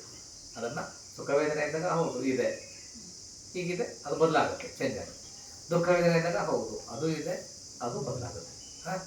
ಓಕೆ, ಅದನ್ನು ನಾವು ಅರ್ಥ ಮಾಡ್ತೀವಿ. ಹಾಗೆಯೇ ಈ ತೃಷ್ಣೆಯನ್ನು ನಾವು ನಿರೋಧಿಸಿದಾಗ ಮಾತ್ರ ನಮ್ಮಲ್ಲಿ ಮರುಹುಟ್ಟು. ಓಕೆ, ಹಾಗಾದ್ರೆ ನೆಕ್ಸ್ಟ್ ಕ್ವಶನ್ಸ್. ಮತ್ತೆ ಈ ಹುಟ್ಟುಗಳಲ್ಲಿ ಇನ್ನೊಂದು ಕಡೆ ಭಗವಾನ್ ಬುದ್ಧ ಹೇಳ್ತಾರೆ ಯಾವ ಥರ ಹುಟ್ಟುಗಳಿದ್ದಾವೆ ಅಂತ ಅಂದ್ಬಿಟ್ಟು. 4 ರೀತಿಯ ಹುಟ್ಟುಗಳಿದ್ದಾವೆ. ಮೊದಲನೇದು ಅಂಡಜ, ಜಲಭುಜ, ಸಂಸೇದಜ ಮತ್ತೆ ಓಪಪಾತಿಕ. 4 ಇದ್ದಾವೆ. ಮೊದಲನೇದು ಅಂಡಜ ಅಂತಂದ್ರೆ ಮೊಟ್ಟೆಗಳಿಂದ ಬರ್ತಕ್ಕಂತಹ ಜೀವಿಗಳು. ಓಕೆ, ಎರಡನೇದು ಜಲಭುಜ ಅಂತಂದ್ರೆ ನೀರಿನ ಇದರಿಂದ ಬರ್ತಕ್ಕಂಥದ್ದು. ನಾವೆಲ್ಲ ಎಂಬ್ರಿಯೋ ಪ್ಲಾಸೆಂಟಾದಲ್ಲಿ ಇರುತ್ತಲ್ಲ, ಈ ಮರಿಗಳಾಗ್ತಾವಲ್ಲ, ಅವೆಲ್ಲವೂ ಕೂಡ ಜಲಭುಜ. ಸಂಸೇದಜ ಅಂತಂದ್ರೆ ಈ ಮಾಯಿಶ್ಚರ್ ಕಂಟೆಂಟ್. ಇವಾಗ ನೀವು ಕಸಗಳನ್ನ ಹಾಕ್ತೀರಿ, ಆ ವೆಟ್ ಕಸನ ಹಾಕ್ತಿರಲ್ಲ, ವೆಟ್ ಕಸನ ಹಾಕಿದಾಗ ಏನಾಗುತ್ತೆ? ಅಲ್ಲಿ ಎಷ್ಟೊಂದು ಫಂಗಸ್ಗಳು, ಕ್ರಿಮಿಕೀಟಗಳು ಬರ್ತವೆ. ಅವೆಲ್ಲ ಓಪಪಾತಿಕ. ಸಂಸೇದಜ. ಓಕೆ, ಆ ಮಾಯಿಶ್ಚರ್ ಕಂಟೆಂಟ್ ಇಂದ ಜೀವಿಗಳ ಉತ್ಪತ್ತಿ ಆಗ್ತದಲ್ಲ, ಅವು ಸಂಸೇದಜ. ಹಾಗೆ ಓಪಪಾತಿಕ ಅಂತಂದ್ರೆ ಇನ್ಸ್ಟೆಂಟ್ ಆಗಿ ಜನ್ಮವನ್ನು ತರ್ತಕ್ಕಂಥವು. ಅಂದ್ರೆ ನಮಗಿಂತ ಹೈಯರ್ ಬೀಯಿಂಗ್ಸ್, ದೇವತೆಗಳು ನಮ್ಗೆ ಏನು ಹೇಳ್ತೀವಲ್ಲ, ಅವು ಓಪಪಾತಿಕ. ನಾವು ನಮ್ಮ ಮನಸ್ಸುಗಳನ್ನು ಬೆಳೆಸಿದ್ರೆ, ನಮ್ಮ ಶೀಲಗಳನ್ನು ನಾವು ಕಂಪ್ಲೀಟ್ ಆಗಿ ಚೆನ್ನಾಗಿ ಕಾಯ್ಕೊಂಡ್ರೆ ನಾವು ಕೂಡ ಹೈಯರ್ ಬೀಯಿಂಗ್ಸ್ ಆಗಿ ದೇವತೆಗಳಾಗಿ. ಓಕೆ, ಗೊತ್ತಾಯ್ತಲ್ವಾ? ಇವು 4 ಸೆಪ್ರೇಟು. ಬಟ್ ಇದು ಬೇಸಿಕ್ ಹುಟ್ಟು ಎಲ್ಲಿಂದ ಸಂಭವಿಸಿದೆ ಅನ್ನೋದಕ್ಕೆ ಫಸ್ಟ್ ಹೇಳ್ತಾರೆ. ಫಸ್ಟ್ ಹುಟ್ಟು ಸಂಭವಿಸ್ತಕ್ಕಂಥದ್ದು ಕಾಮ ಸಂಭವ, ರೂಪ ಸಂಭವ, ಅರೂಪ ಸಂಭವ ಇಲ್ಲ. ಮತ್ತೆ ಮರು ಹುಟ್ಟುಗಳಿಗೆಲ್ಲ ಇವೆಲ್ಲ ಕಾರಣ. ಯಾವುದು? ಅಂಡಜ ಇರ್ಬೋದು, ಜಲಭುಜ ಇರ್ಬೋದು, ಸಂಸೇದಜ ಇರ್ಬೋದು, ಮತ್ತೆ ಓಪಪಾತಿಕ ಇರ್ಬೋದು. ಇವು 4 ಕಾರಣಗಳು ಮರು ಹುಟ್ಟಿಗೆ 4 ರೀತಿಯ ಹುಟ್ಟುಗಳು ಸಂಭವಿಸಿದೆ. ಓಕೆ, ನೆಕ್ಸ್ಟ್ ಸಮಾಧಿಗಳ ಬಗ್ಗೆ ಕ್ವಶನ್ಸ್ ಕೇಳ್ತಾರೆ. ಸಮಾಧಿಯ ಮೊದಲ ಹಂತ ಅಂದರೆ ಏನು ಅಂತ ಕೇಳ್ತಾರೆ. ಸಮಾಧಿ ಅಂತಂದ್ರೆ ಏನು? ಸಮಾಧಿ ಅಂತಂದ್ರೆ ಏಕಾಗ್ರ ಭಾವ. ಜಾಗೃತ ಭಾವವನ್ನು ನಾವು ಸಸ್ಟೈನ್ ಮಾಡ್ತೀವಲ್ಲ, ಸತ್ಯವನ್ನು ಯಥಾರ್ಥವಾಗಿ ನೋಡೋದನ್ನ ಸಸ್ಟೈನ್ ಮಾಡ್ತೀವಲ್ಲ, ಅದು ಸಮಾಧಿ. ಸಮಾಧಿಯನ್ನ ನಾವು ಯಾವಾಗ ಪಡ್ಕೋತೀವಿ? ಸಮಾಧಿಯನ್ನು ಪಡಿಬೇಕು ಅಂತಂದ್ರೆ ಧ್ಯಾನಗಳ ಎಂಟ್ರಾಗಬೇಕು. ಧ್ಯಾನಗಳ ಎಂಟ್ರಾಗಬೇಕು ಅಂತಂದ್ರೆ 5 ಅಡೆತಡೆಗಳಿವೆ. ಪ್ರತಿ ಹಂತದಲ್ಲೂ ಕೂಡ ಈ 5 ಅಡೆತಡೆಗಳು ನಮಗೆ ತೊಂದರೆ ಕೊಡ್ತಾನೆ ಇರ್ತವೆ. ಓಕೆ, ಯಾವುದು 5 ಅಡೆತಡೆಗಳು? ಕಾಮಚಂದ, ವ್ಯಾಪಾರ, ಹೀನಬಿದ್ದ, ಉದ್ದಚ ಕುಕ್ಕುಚ್ಚ ಮತ್ತೆ ವಿಚಿಕಿಚ್ಚ. ಕಾಮಚಂದ ಅಂದ್ರೆ ಇಂದ್ರಿಯ ವಸ್ತುಗಳಿಂದ ಹೋಗ್ತಾ ಇರ್ತಕ್ಕಂಥದ್ದು. ವ್ಯಾಪಾರ ಅಂತಂದ್ರೆ ದ್ವೇಷ ಮಾಡ್ತಕ್ಕಂಥದ್ದು. ಮತ್ತೆ ಹೀನಬಿದ್ದ ಅಂದ್ರೆ ಆಲಸ್ಯತನ. ಉದ್ದಚ ಕುಕ್ಕುಚ್ಚ ಅಂತಂದ್ರೆ ಚಂಚಲತೆ, ಚಪಲತೆ, ಚಿಂತೆ. ಮತ್ತೆ ವಿಚಿಕಿಚ್ಚ ಅಂದ್ರೆ ಸಂದೇಹಗಳು. ಯಾವಾಗ ನಾವು ಇಂದ್ರಿಯ ವಸ್ತುಗಳ ಹಿಂದೆ ಹೋಗ್ತೀವೋ ನಮ್ಮ ಮನಸ್ಸು ಅಲ್ಲೋಲಕಲ್ಲ ಆಗುತ್ತೆ. ಯಾವಾಗ ನಮ್ಮ ಮನಸ್ಸು ದ್ವೇಷವನ್ನ ಪಡ್ತಾ ಇರ್ತದೋ ಆವಾಗ ನಮ್ಮ ಮನಸ್ಸು ನಮ್ಮ ಸ್ಥಿಮಿತದಲ್ಲಿರೋದಿಲ್ಲ. ಅದಕ್ಕೆ ಉದಾಹರಣೆ ಉಪಮೆಗಳನ್ನ ಕೊಡ್ತಾರೆ ಭಗವಾನ್ ಬುದ್ಧರು. ಕಾಮಚಂದ್ರ ಅಂದ್ರೆ ಈ 5 ಕಲರ್ನ ನೀವು ಒಂದು ಗ್ಲಾಸಲ್ಲಿ ಹಾಕಿದಾಗ 5 ಕಲರ್ನ ಕಲಕ್ ಬಿಟ್ರೆ ಅದು ನಮ್ಗೆ ತಳವನ್ನ ನೋಡ್ಲಿಕ್ಕೆ ಸಾಧ್ಯನಾ? ಕಲರ್ ಕಾಣುತ್ತೆ ನೀರು, ಕ್ಲಾರಿಟಿ ಇರೋದಿಲ್ಲ. ನಾವು ಇಂದ್ರಿಯ ವಸ್ತುಗಳ ಹಿಂದೆ ಹೋದಾಗ ನಮ್ಮ ಮನಸ್ಸು ಕ್ಲಾರಿಟಿ ಇರೋದಿಲ್ಲ. ಓಕೆ, ಅದೇ ತರ ದ್ವೇಷಕ್ಕೆ ಯಾವ ತರ ಕೊಡ್ತಾರೆ ಅಂದ್ರೆ ಕುದಿಯ ನೀರಿನಲ್ಲಿ ನಾವು ತಳವನ್ನ ಯಾವ ತರ ನೋಡ್ಲಿಕ್ಕೆ ಆಗಲ್ವೋ ನಮ್ಮ ಮನಸ್ಸನ್ನ ದ್ವೇಷದಿಂದ ನಾವು ಕುದಿಸ್ತಾ ಇತ್ತು ಅಂದ್ರೆ ಅದು ಸತ್ಯದ ಅರಿವಾಗಲಿಕ್ಕೆ ಸಾಧ್ಯನೇ ಇಲ್ಲ. ಓಕೆ, ನೀರಮಿತ ಆಲಸ್ಯತನ ಇತ್ತು ಅಂತಂದ್ರೆ ಸಾಧ್ಯ ಇಲ್ಲ. ಆಲಸ್ಯತನಕ್ಕೆ ಈ ಪಾಚಿ ಕಟ್ಟಿರುತ್ತಲ್ಲ, ನಮ್ಮ ನೀರುಗಳು ಪಾಚಿ ಕಟ್ಟಿರ್ತಾಗ ಕೆಳಗಡೆ ನೀರಿಗೆ ಅಂತ ತಗೊಂಡೆ ಗೊತ್ತಾಗೋದಿಲ್ಲ ನಮಗೆ, ಆ ಲೆವೆಲ್ ಪಾಚಿ ಕಟ್ಟಿ ಅಲ್ವಾ? ಸೊ ಆಲಸ್ಯತನವನ್ನ ಆ ಪಾಚಿನ ಸರಿಸಿದ್ರೆ ಸಾಕು ನಮ್ಗೆ ಗೊತ್ತಾಗುತ್ತೆ. ಆದ್ರೆ ಆಲಸ್ಯತನ ಇದ್ದಾಗ ನಾವು ಅದನ್ನ ತೊಡಸೋ ಅದನ್ನ ಇಲ್ಲ ಅಂತಂದ್ರೆ ನಮ್ಗೆ ಸತ್ಯದ ಅರಿವಾಗಲ್ಲ. ಹಾಗೆ ಉದ್ದಚ ಕೂಗ್ತದೆ ಮನಸ್ಸು ಯಾವಾಗ ಚಂಚಲವಾಗಿರ್ತದೆ, ಯಾವಾಗ ಚಿಂತೆಯಲ್ಲಿ ಮುಳುಗುತ್ತದೆ, ಆಗ ನಮಗೆ ಸತ್ಯದ ಅರಿವಾಗೋದಿಲ್ಲ. ಹಾಗೇನೆ ಕಿಚ್ಚ ಡೌಟ್ಸ್. ಬೋಧಿ ಅಂತಕ್ಕಂತಹ ಸ್ಟೇಟ್ ಇದೆಯಾ ಅಂತ ಇದೆಯಾ ಇಲ್ವಾ? ಇರ್ಲೇಬೇಕಲ್ವಾ? ಒಂದು ಸತ್ಯ ಅಂತಕ್ಕಂಥದ್ದು ಇರ್ಲೇಬೇಕು. ಆ ಸತ್ಯದ ನಮ್ಗೆ ಅದನ್ನ ಆ ಸತ್ಯದ ಹತ್ತಿರಕ್ಕೆ ಹೋಗ್ಲಿಕ್ಕೆ ಆಗದೆ ಇಲ್ಲದೆ ಇರ್ಬೋದು. ಆದ್ರೆ ಸತ್ಯ ಅಂತಕ್ಕಂಥದ್ದು ನಮ್ಗೆ ಅರಿವು ಬರ್ದೇ ಇರಲಿ, ಆ ಎನ್ಲೈಟನ್ಮೆಂಟ್ ಸ್ಟೇಟ್ ಅಂತಕ್ಕಂಥದ್ದು ಇದೆ, ಖಂಡಿತವಾಗ್ಲೂ ಇದೆ. ಅದನ್ನ ಅನುಭವಿಸಿರ್ತಕ್ಕಂಥವ್ರು ಈ ಭೂಮಿ ಮೇಲೆ ಇದ್ರು. ಬುದ್ಧರು ಬಂದರು, ಬುದ್ಧರ ನಂತರ ಸುಮಾರು ಜನ ಅರ್ಹಂತ ಬಂದ ಭಿಕ್ಕುಗಳಾದ್ರು, ಲಕ್ಷಾಂತರ ಜನ ಭಿಕ್ಕುಗಳು ಅರ್ಹಂತರಾದ್ರು ಅಲ್ವಾ? ಸೊ ಬೋಧಿ ಅಂತಕ್ಕಂತಹ ಸ್ಟೇಟ್ ಇದೆ. ಇಲ್ಲ ಅದಿದೆಯಾ ಅಂತಕ್ಕಂತಹ ಡೌಟ್ಸ್ ಇರ್ತಾವಲ್ಲ, ಆ ಡೌಟ್ಸ್ ಇದ್ದಾಗ ನಮ್ಮ ಬೆಳವಣಿಗೆ ಸಾಧ್ಯ ಇಲ್ಲ. ಯಾಕೆಂದ್ರೆ ನಾವು ಬೋಧಿ ಕಡೆಗೆ ಹೋಗ್ಲಿಕ್ಕೆ ಸಾಧ್ಯನೇ ಇಲ್ಲ. ಬೋಧಿ ಮೇಲೆ ಡೌಟ್ ಇದೆ ಅಂದ್ರೆ, ಆ ಸತ್ಯದ ಮೇಲೆ ಡೌಟ್ ಇದೆ ಅಂದ್ರೆ ಅಲ್ಲಿ ಹೋಗ್ಲಿಕ್ಕೆ ಸಾಧ್ಯ ಇಲ್ಲ. ಬುದ್ಧರ ಮೇಲೆ ಸಂಶಯ, ಧಮ್ಮದ ಮೇಲೆ ಸಂಶಯ, ಸಂಘದ ಮೇಲೆ ಸಂಶಯ ಇದ್ದಾಗ ನಮ್ಮ ಬೆಳವಣಿಗೆ ಸಾಧ್ಯ ಇಲ್ಲ. ಸತ್ಯವನ್ನು ನಾವು ನೋಡಲಿಕ್ಕೆ ಸಾಧ್ಯ ಇಲ್ಲ. ಬುದ್ಧರ ಮೇಲೆ ಸಂಶಯ ಅಂದ್ರೆ ಸುಮ್ಮನೆ ಸಂಶಯಗಳಲ್ಲ. ನಾವು ಯಾಕೆ ಸಂಶಯ ಪಡಬಾರ್ದು ಬುದ್ಧರ ಮೇಲೆ? ಯಾಕೆ ಹೇಳಿ? ಬುದ್ಧರಲ್ಲಿ ಆ ಥರ ಅನಂತ ಗುಣಸಾಗರು. ನಾವು 9 ಗುಣಗಳು ಮಾತ್ರ ನಾವು ಪಠಣ ಮಾಡ್ತೀವಿ, ಆದರೆ ಬುದ್ಧರ ಗುಣಗಳು ಅನಂತ ಸಾಗರದಷ್ಟು ಅನಂತವಾಗಿವೆ. ಸೊ ಹಾಗಾಗಿ ಅವ್ರಿಗೆ ಬುದ್ಧರನ್ನು ನಾವು ರೆಸ್ಪೆಕ್ಟ್ ಕೊಡ್ತಕ್ಕಂಥದ್ದು. ಧಮ್ಮದ ಗುಣಗಳು 6, ಆ ಗುಣಗಳಿಗೆ ನಾವು ರೆಸ್ಪೆಕ್ಟ್ ಕೊಡ್ತಕ್ಕಂಥದ್ದು. ಅವೆಲ್ಲ ಸತ್ಯ. ಹಾಗೆ ಸಂಘ, ಆ ಸತ್ಯಗಳನ್ನು ಇದುವರೆಗೂ ಕೂಡ ಉಳಿಸ್ಕೊಂಡು ಬಂದಿದೆ ಆ ಸಂಘ. ನಮ್ಮವರಿಗೂ ಕೂಡ ಸಂಘ ಸತ್ಯಗಳನ್ನು ತಂದಿದೆ. ಹಾಗಾಗಿ ಅದರ ಮೇಲೆ ಅನುಮಾನಗಳು ಇಟ್ಕೊಂಡಾಗ ನಮ್ಮ ಪ್ರೋಗ್ರೆಸ್ ಸಾಧ್ಯ ಇಲ್ಲ. ಓಕೆ, ಸೊ ನಾವು ಸಮಾಧಿಯ ಮೊದಲ ಹಂತವನ್ನು ಪಡ್ಕೋಬೇಕು ಅಂದ್ರೆ ಈ 5 ಪಂಚ ನಿವರಣಗಳನ್ನು ಫಸ್ಟ್ ನಾವು ಕಂಪ್ಲೀಟ್ ಆಗಿ ನಾಶ ಮಾಡಬೇಕು. ಆ ನಾಶ ಮಾಡಿದ್ರೆ we are eligible to enter ಸಮಾಧಿ. ಎಲಿಜಿಬಲ್ ಅಷ್ಟೇನೆ. ನಿಮ್ಗೆ PUC ಆಗಿದೆ, ನಿಮ್ಗೆ ಡಿಗ್ರಿಗೆ ಸೀಟ್ ಸಿಕ್ಕಿಲ್ಲ, PUC ಆಗಿದೆ, ಡಿಗ್ರಿಗೆ ಸೀಟ್ ಸಿಗ್ಬೇಕು ಅಂತಂದ್ರೆ ಇಷ್ಟು ನೀವು ಪ್ರಯತ್ನ ಪಟ್ಟು ಅಪ್ಲಿಕೇಶನ್ ಹಾಕಿ ಸೀಟ್ ಗಿಟ್ಟಿಸ್ಕೋಬೇಕು ಅಲ್ವಾ? ನೆಕ್ಸ್ಟ್ ಸೀಟ್ ಗಿಟ್ಟಿಸ್ಕೋಬೇಕು ಅಂತಂದ್ರೆ ಅದರಲ್ಲಿ ಮತ್ತೆ 5 ಸಮಾಧಿ ಹಂತಗಳು 4 ಬರ್ತವೆ. 4 ಅಲ್ಲ 8 ಬರ್ತವೆ. 8ರಲ್ಲಿ ನಾನು ಫಸ್ಟೇ ಹೇಳಿದೆ, ಆಕಾಶಂತಾಯತನ, ಅಕಿಂಚಾಯತನ, ನೇವಸಂಜ್ಞ, ನಾಸಂಜ್ಞಾಯತನ, ಮತ್ತೆ ಇನ್ನೊಂದು ಅದರಲ್ಲಿ 4 ಬರ್ತವೆ. ಅಂದ್ರೆ ಆಕಾಶವನ್ನೇ ನಾವು ಆಬ್ಜೆಕ್ಟ್ ಆಗಿ ತಗೊಂಡಾಗ, ಶೂನ್ಯವನ್ನೇ ಆಬ್ಜೆಕ್ಟ್ ಆಗಿ ತಗೊಂಡಾಗ, ಆ ಶೂನ್ಯವನ್ನು ನಾನು ನನ್ನದು ಅಂತಕ್ಕಂಥದ್ದು ಏನು ಇಲ್ಲ ಅಂತಕ್ಕಂಥದ್ದನ್ನು ಕೂಡ ಆಬ್ಜೆಕ್ಟ್ ಆಗಿ ತಗೊಂಡಾಗ, ಕೊನೆಯದು ಒಂದು ನೇವಸಂಜ್ಞೆ, ಅದು ಇನ್ನೊಂದ್ಸಲ ನಾನು ಹೇಳ್ತೀನಿ, ಡೀಟೇಲ್ ಆಗಿ ಹೇಳ್ತೀನಿ. ಓಕೆ, ಅದರಲ್ಲೂ 4 ಬರ್ತವೆ. ಬಟ್ ಮೊದಲ 4 ಧ್ಯಾನ ಸ್ಥಿತಿಗಳಿದಾವಲ್ಲ, ಅವನ್ನ ನಾವು ಎಲ್ಲರೂ ಕೂಡ ಅನುಭವಕ್ಕೆ ತಂದ್ಕೋಬಹುದು. ನೀವು ಧ್ಯಾನವನ್ನು ಮಾಡಿ ಎಷ್ಟೊಂದು ಜನ ಅದನ್ನ ಅನುಭವಕ್ಕೆ ತಂದ್ಕೊಂಡಿದ್ದಾರೆ, ಆದರೆ ಕಂಪ್ಲೀಟ್ ಎನ್ಲೈಟನ್ಮೆಂಟ್ ವರೆಗೂ ಹೋಗಿಲ್ಲ. ಯಾವಾಗ ಈ ಧ್ಯಾನಗಳಿಗೆ ಹೋಗ್ತೀವೋ ನಮಗೆ ರಿದ್ಧಿ ಶಕ್ತಿಗಳು ಬರ್ತವೆ. ರಿದ್ಧಿ ಶಕ್ತಿಗಳು ಬಂದಾಗ ಯಾಕೆ ಅಂತಂದ್ರೆ ನಮ್ಮ ಈ ಧಾತುಗಳನ್ನ ಕಂಟ್ರೋಲ್ ಮಾಡ್ತಕ್ಕಂಥ ಕೆಪಾಸಿಟಿ ಬರ್ತದೆ. ಧಾತುಗಳನ್ನ ಯಾವಾಗ ಕಂಟ್ರೋಲ್ ಮಾಡ್ತಕ್ಕಂಥ ಕೆಪಾಸಿಟಿ ಬರ್ತದೋ ಆಗ ನಮಗೆ ರಿದ್ಧಿ ಶಕ್ತಿಗಳು ಬರ್ತವೆ. ಅಂದ್ರೆ ಈಗ ನೀರನ್ನ ನಾವು ಕಂಟ್ರೋಲ್ ಮಾಡ್ಕೊಂತಂದ್ರೆ ನಮ್ಮ ದೇಹದಿಂದ ನೀರನ್ನ ಚಿಮ್ಮಿಸ್ತಕ್ಕಂಥದ್ದು, ಅಥವಾ ಘನವನ್ನ ಬೆಂಕಿಯನ್ನ ನಾವು ಚಿಮ್ಮಿಸ್ತಕ್ಕಂಥದ್ದು, ಈ ಥರದ ಒಂದು ರಿದ್ಧಿ ಶಕ್ತಿಗಳು ಗಾಳಿ ಮೇಲೆ ನಡೀತಕ್ಕಂಥದ್ದು, ನೀರಿನ ಮೇಲೆ ನಡೀತಕ್ಕಂಥದ್ದು, ಭೂಮಿಯ ಒಳಗೆ ಗೋಡೆ ಒಳಗೆ ಹೋಗ್ತಕ್ಕಂಥದ್ದು, ಇವೆಲ್ಲವೂ ನಮ್ಮ ಧಾತುಗಳನ್ನು ನಮ್ಮ ಕಂಪ್ಲೀಟ್ ಕಂಟ್ರೋಲ್ ಸಿಕ್ತು ಅಂತಂದ್ರೆ ನಾವು ಅದನ್ನೆಲ್ಲ ಮಾಡ್ಬೋದು. ಈ ಸ್ಟೇಟ್ನ ಸುಮಾರು ಜನ ಪಡ್ಕೊಳ್ತಾರೆ. ಅಲ್ಲಿಗೆ ನಿಂತ್ಕೊಂಡ್ಬಿಡ್ತಾರೆ. ಓ ಅದು ಬಂದಾಗ ಹೃದಯ ಶಕ್ತಿ ಬಂದಾಗ ನನಗೆ ಎನ್ಲೈಟನ್ಮೆಂಟ್ ಆಗ್ಬಿಟ್ಟಿದೆ, ನಾನೇ ಅಲ್ಟಿಮೇಟ್ ಅಂತ ಅಂದ್ಬಿಟ್ಟು ಆ ಶಕ್ತಿ ನಿಂತಿದ್ದಾರೆ. ಅದು ಅಲ್ಟಿಮೇಟ್ ಸ್ಟೇಟ್ ಅಲ್ಲ, ಅದು ಅಟ್ಯಾಚ್ಮೆಂಟೇ. ಆ ಹೃದಯ ಶಕ್ತಿಗಳಿಗೆ ನೀವು ಅಟ್ಯಾಚ್ಮೆಂಟ್ ಆಯಿತು ಅಂತಂದರೆ ಮತ್ತೆ ದುಃಖ ಚಕ್ರಕ್ಕೆ ಸಿಗಾಕೊಳ್ತೀರಾ. ಅದನ್ನು ಮೀರಿ ನೀವು ವಿತರ್ಕ, ವಿಚಾರ, ಪ್ರೀತಿ, ಸುಖ, ಏಕಾಗ್ರತೆ ಅಂತಕ್ಕಂತಹ ಒಂದು ವಿಚಾರಗಳು ಬರ್ತದೆ. ಆ ವಿತರ್ಕ ಅಂದರೆ ವಿಚಾರವನ್ನು ಮಾಡಬೇಕು. ಓ ಇದು ಸತ್ಯವೇ, ಇದು ಸತ್ಯವಲ್ಲವೇ, ವಿತರ್ಕ. ವಿಚಾರ ಅಂದರೆ ಸತ್ಯಕ್ಕನುಸಾರವಾಗಿ ಇನ್ವೆಸ್ಟಿಗೇಟ್ ಮಾಡ್ತಕ್ಕಂಥದ್ದು. ಮತ್ತೆ ಪ್ರೀತಿ ಅಂದರೆ ಅವೆರಡನ್ನೂ ನಾಶ ಮಾಡಿದಾಗ ನಾವು ಮೊದಲ ಜ್ಞಾನವನ್ನು ಎಂಟರ್ ಆಗ್ತೀವಿ. ಓಕೆ, ಆಗ ಪ್ರೀತಿ, ಸುಖ ಮತ್ತೆ ಉಪೇಕ್ಷ ಇರ್ತದೆ, ಅಲ್ಲ ಏಕಾಗ್ರತೆ ಇರ್ತದೆ. ಈ ಪ್ರೀತಿ ಅಂತಂದ್ರೆ ಒಂದು ಉತ್ಕೃಷ್ಟವಾದ ಆನಂದ.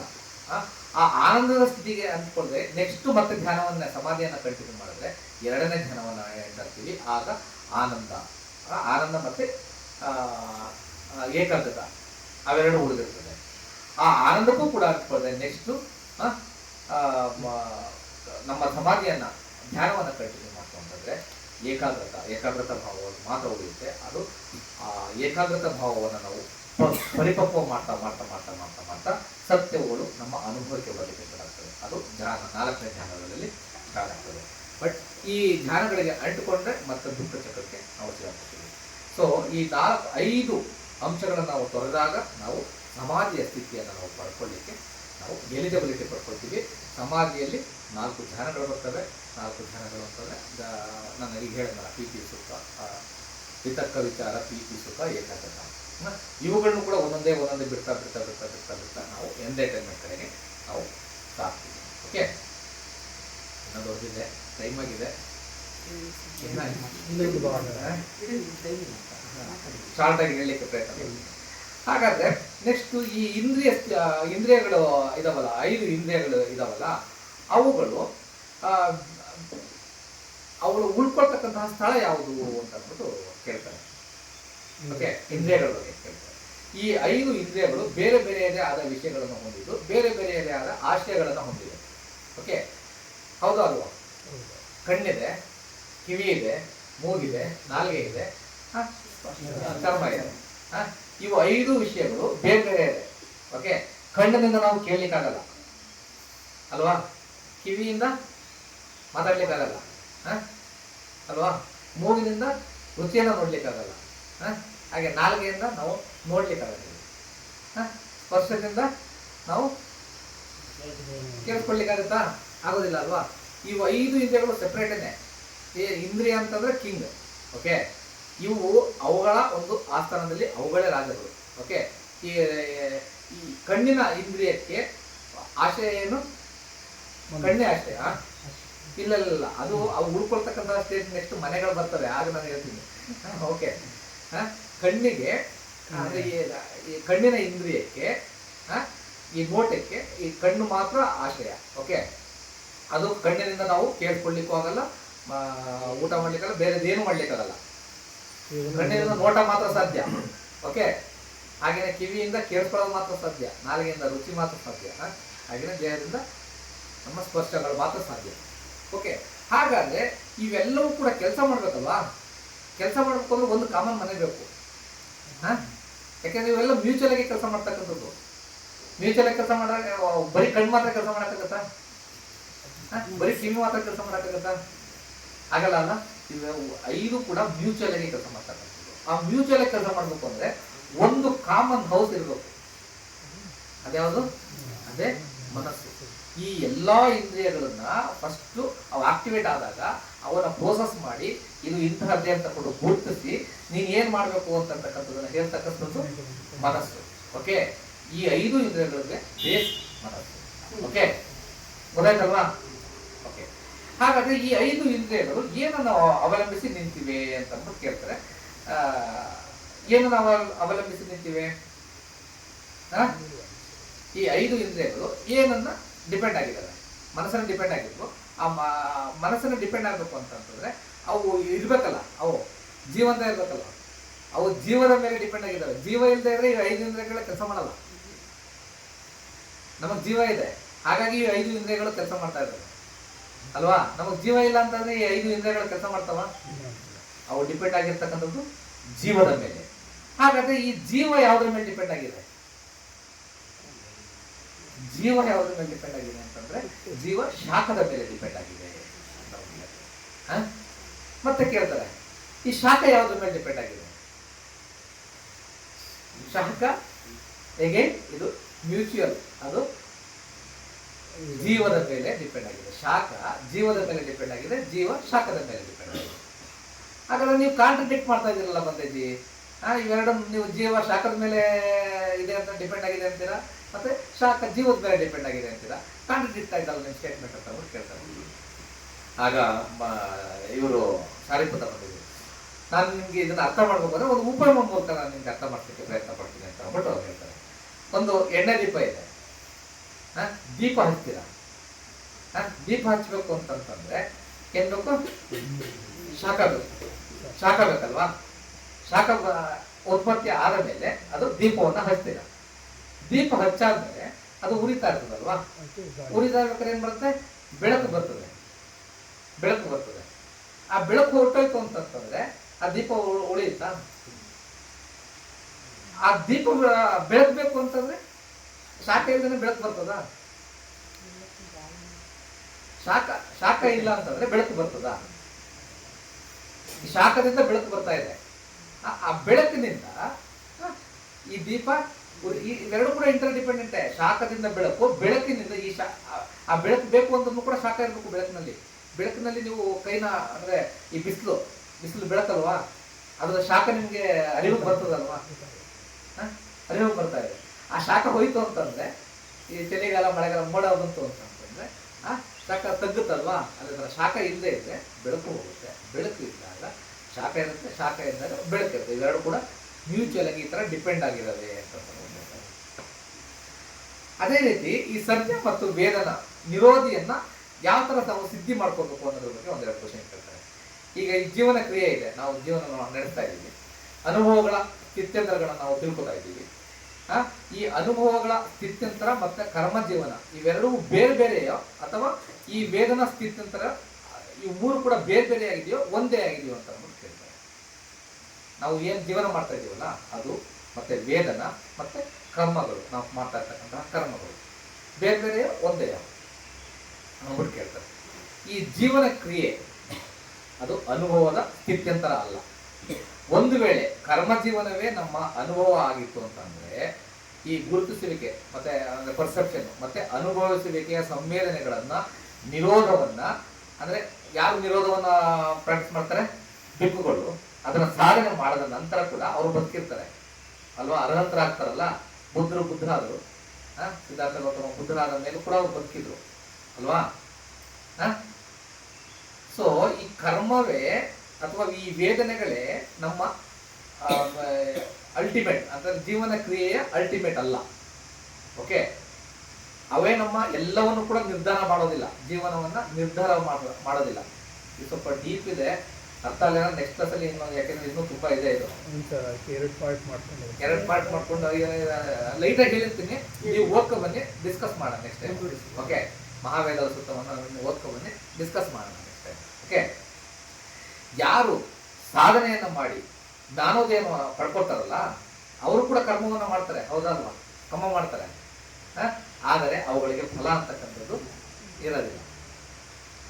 ಅವರಲ್ಲಿ ಕೇವಲ ಚಿತ್ತಗಳು ಮಾತ್ರ ಉತ್ಪತ್ತಿ ಆಗ್ತಾ ಇರ್ತವೆ.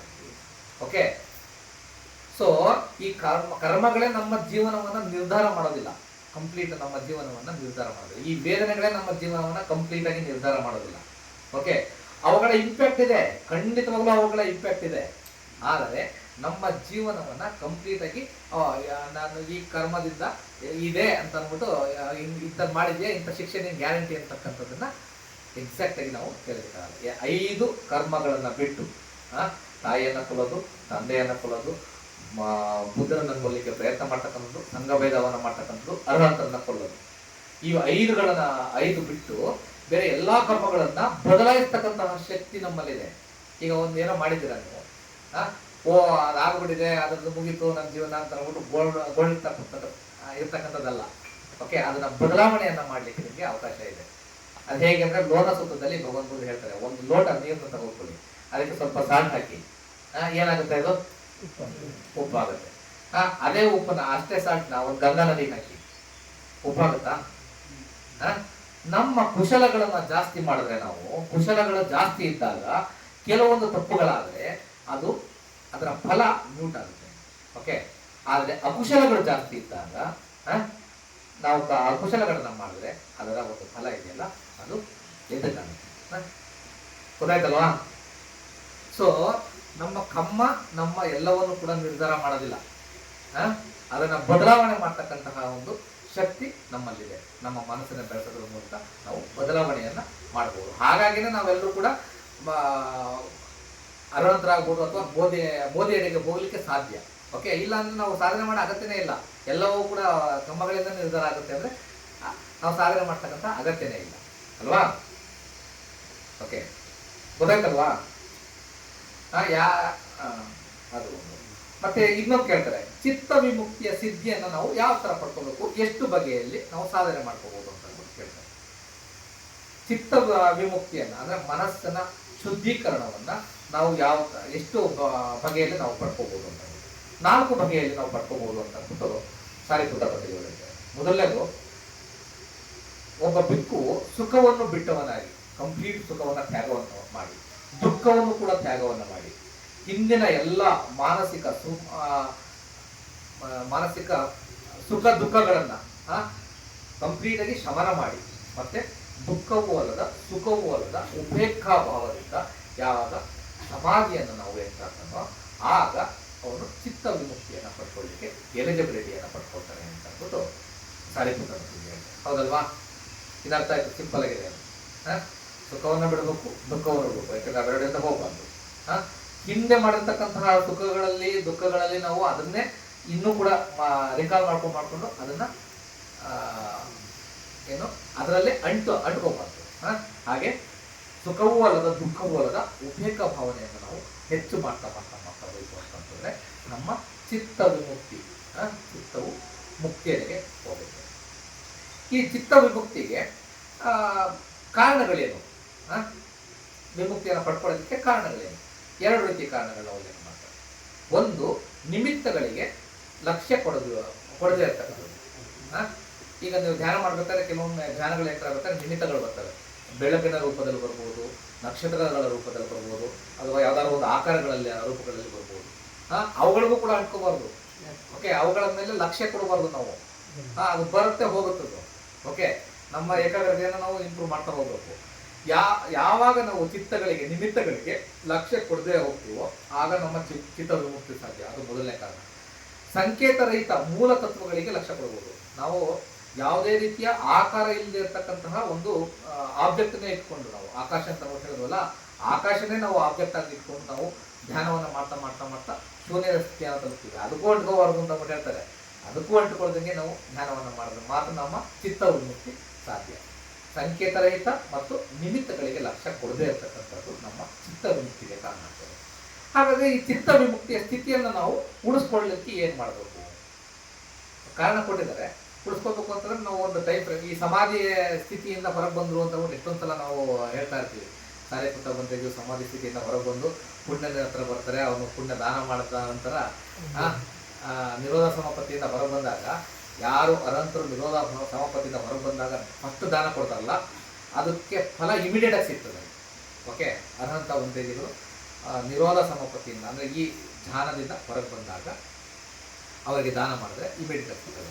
ಓಕೆ, ಆ ಸ್ಥಿತಿಗಳನ್ನು ಎಷ್ಟು ಒಂದು ಟೈಮ್ ಫ್ರೇಮ್ ಇಟ್ಕೊಂಡು ನಿರೋಧ ಸಂಪತ್ತಿಯನ್ನು ನಾವು ಗಳಿಸ್ಬೋದು. ಓಕೆ, ಮೊದಲನೇದು ಟೈಮ್ ಫ್ರೇಮ್ ಇರಬೇಕು. ಮತ್ತು ಸಂಕೇತಗಳಿಗೆ ನಾವು ನಿಮಿತ್ತಗಳಿಗೆ ಲಕ್ಷ್ಯವನ್ನು ಕೊಡಬಾರ್ದು. ಹಾಗೆಯೇ ಸಂಕೇತರಹಿತ ಮೂಲತತ್ವಗಳಿಗೆ ನಾವು ಲಕ್ಷ್ಯವನ್ನು ಕೊಡಬೇಕು. ಅಂದರೆ ಆಕಾರ ಇಲ್ಲದೆ ಇರ್ತಕ್ಕಂತಹ ಮೂಲತತ್ವಗಳನ್ನು, ಸತ್ಯಗಳಿಗೆ ನಾವು ನಮ್ಮ ಮನಸ್ಸನ್ನು ತೆಗೆದುಕೊಳ್ಳಬೇಕು. ಒಂದು ಫಸ್ಟಿಗೆ ಟೈಮ್ ಫ್ರೇಮ್ ಇಟ್ಕೊಂಡಿರ್ಬೇಕು. ಆ ಟೈಮ್ ಫ್ರೇಮ್ನಲ್ಲಿ ನಾವು ಇದ್ದಾಗ ಸಂಕೇತರಹಿತ ಚಿತ್ತ ವಿಮುಕ್ತಿಯ ಸ್ಥಿತಿಯನ್ನು ಉಳಿಸ್ಕೊಳ್ಬೋದು. ಇಷ್ಟು ಟೈಮ್ ಫ್ರೇಮ್ವರೆಗೆ ನಾವು ಉಳಿಸ್ಕೊಳ್ತೀವಿ ಅಂತ. ಅದಾದ್ಮೇಲೆ ಅದನ್ನು ಕೂಡ ಹೊರಟೋಗ್ಬಿಡ್ತೀವಿ. ಓಕೆ, ಇಲ್ಲ ಯಾಕೆಂದರೆ ನಿರೋಧ ಸಮಪತ್ತಿ ಮ್ಯಾಕ್ಸಿಮಮ್ 7 ದಿನ ಮಾತ್ರ ನಾವು ನಿರೋಧ ಸಮಪತ್ತಿಯಲ್ಲಿ ಇರ್ಬೋದು. ಅದಕ್ಕಿಂತ ಜಾಸ್ತಿ ಸರ್ವೈವ್ ಆಗ್ಲಿಕ್ಕೆ ಆಗೋದಿಲ್ಲ. ಯಾಕೆಂದರೆ ಆಹಾರ ಬೇಕು, ನಮ್ಮ ನಿತ್ಯ ಕರ್ಮಗಳಿಗೆ ಎಲ್ಲ ಇದು ಮಾಡಬೇಕು ಅಲ್ವಾ. 7 ದಿನಕ್ಕಿಂತ ಜಾಸ್ತಿ ಆಯಿತು ಅಂದರೆ ಅವರು ಪರಿಣಿಪಾತ. ಓಕೆ, ಅದೇ ರೀತಿ ಈ ಚಿತ್ತ ವಿಮುಕ್ತಿಯಿಂದ ಹೊರಬರಲು ಎಷ್ಟು ಬಗೆಯ ಕಾರಣಗಳಿದೆ? ಈಗ ಕಾರಣ ಗೊತ್ತಾಗಿದೆ. ಕಾರಣ ಗೊತ್ತಾದ್ಮೇಲೆ ಹೊರಗೆ ಬರ್ಬೇಕು ಅಂದ್ರೆ ಅದು ಉಲ್ಟಾ ಅಷ್ಟೇ. ಯಾವಾಗ ನಾವು ನಿಮಿತ್ತಗಳಿಗೆ ಲಕ್ಷ್ಯವನ್ನು ಕೊಡ್ತೀವೋ ಅಥವಾ ಆ ಥರ ಇಲ್ಲಿರ್ತಕ್ಕಂತಹ ಸತ್ಯಗಳಿಗೆ ಲಕ್ಷ್ಯವನ್ನು ಕೊಡೋದಿಲ್ವೋ ಆಗ ನಾವು ಈ ಚಿತ್ತ ವಿಮುಕ್ತಿಯಿಂದ ಆರಾಮಾಗಿ ಹೊರಗೆ ಬಂದಿದ್ದೀವಿ. ಓಕೆ,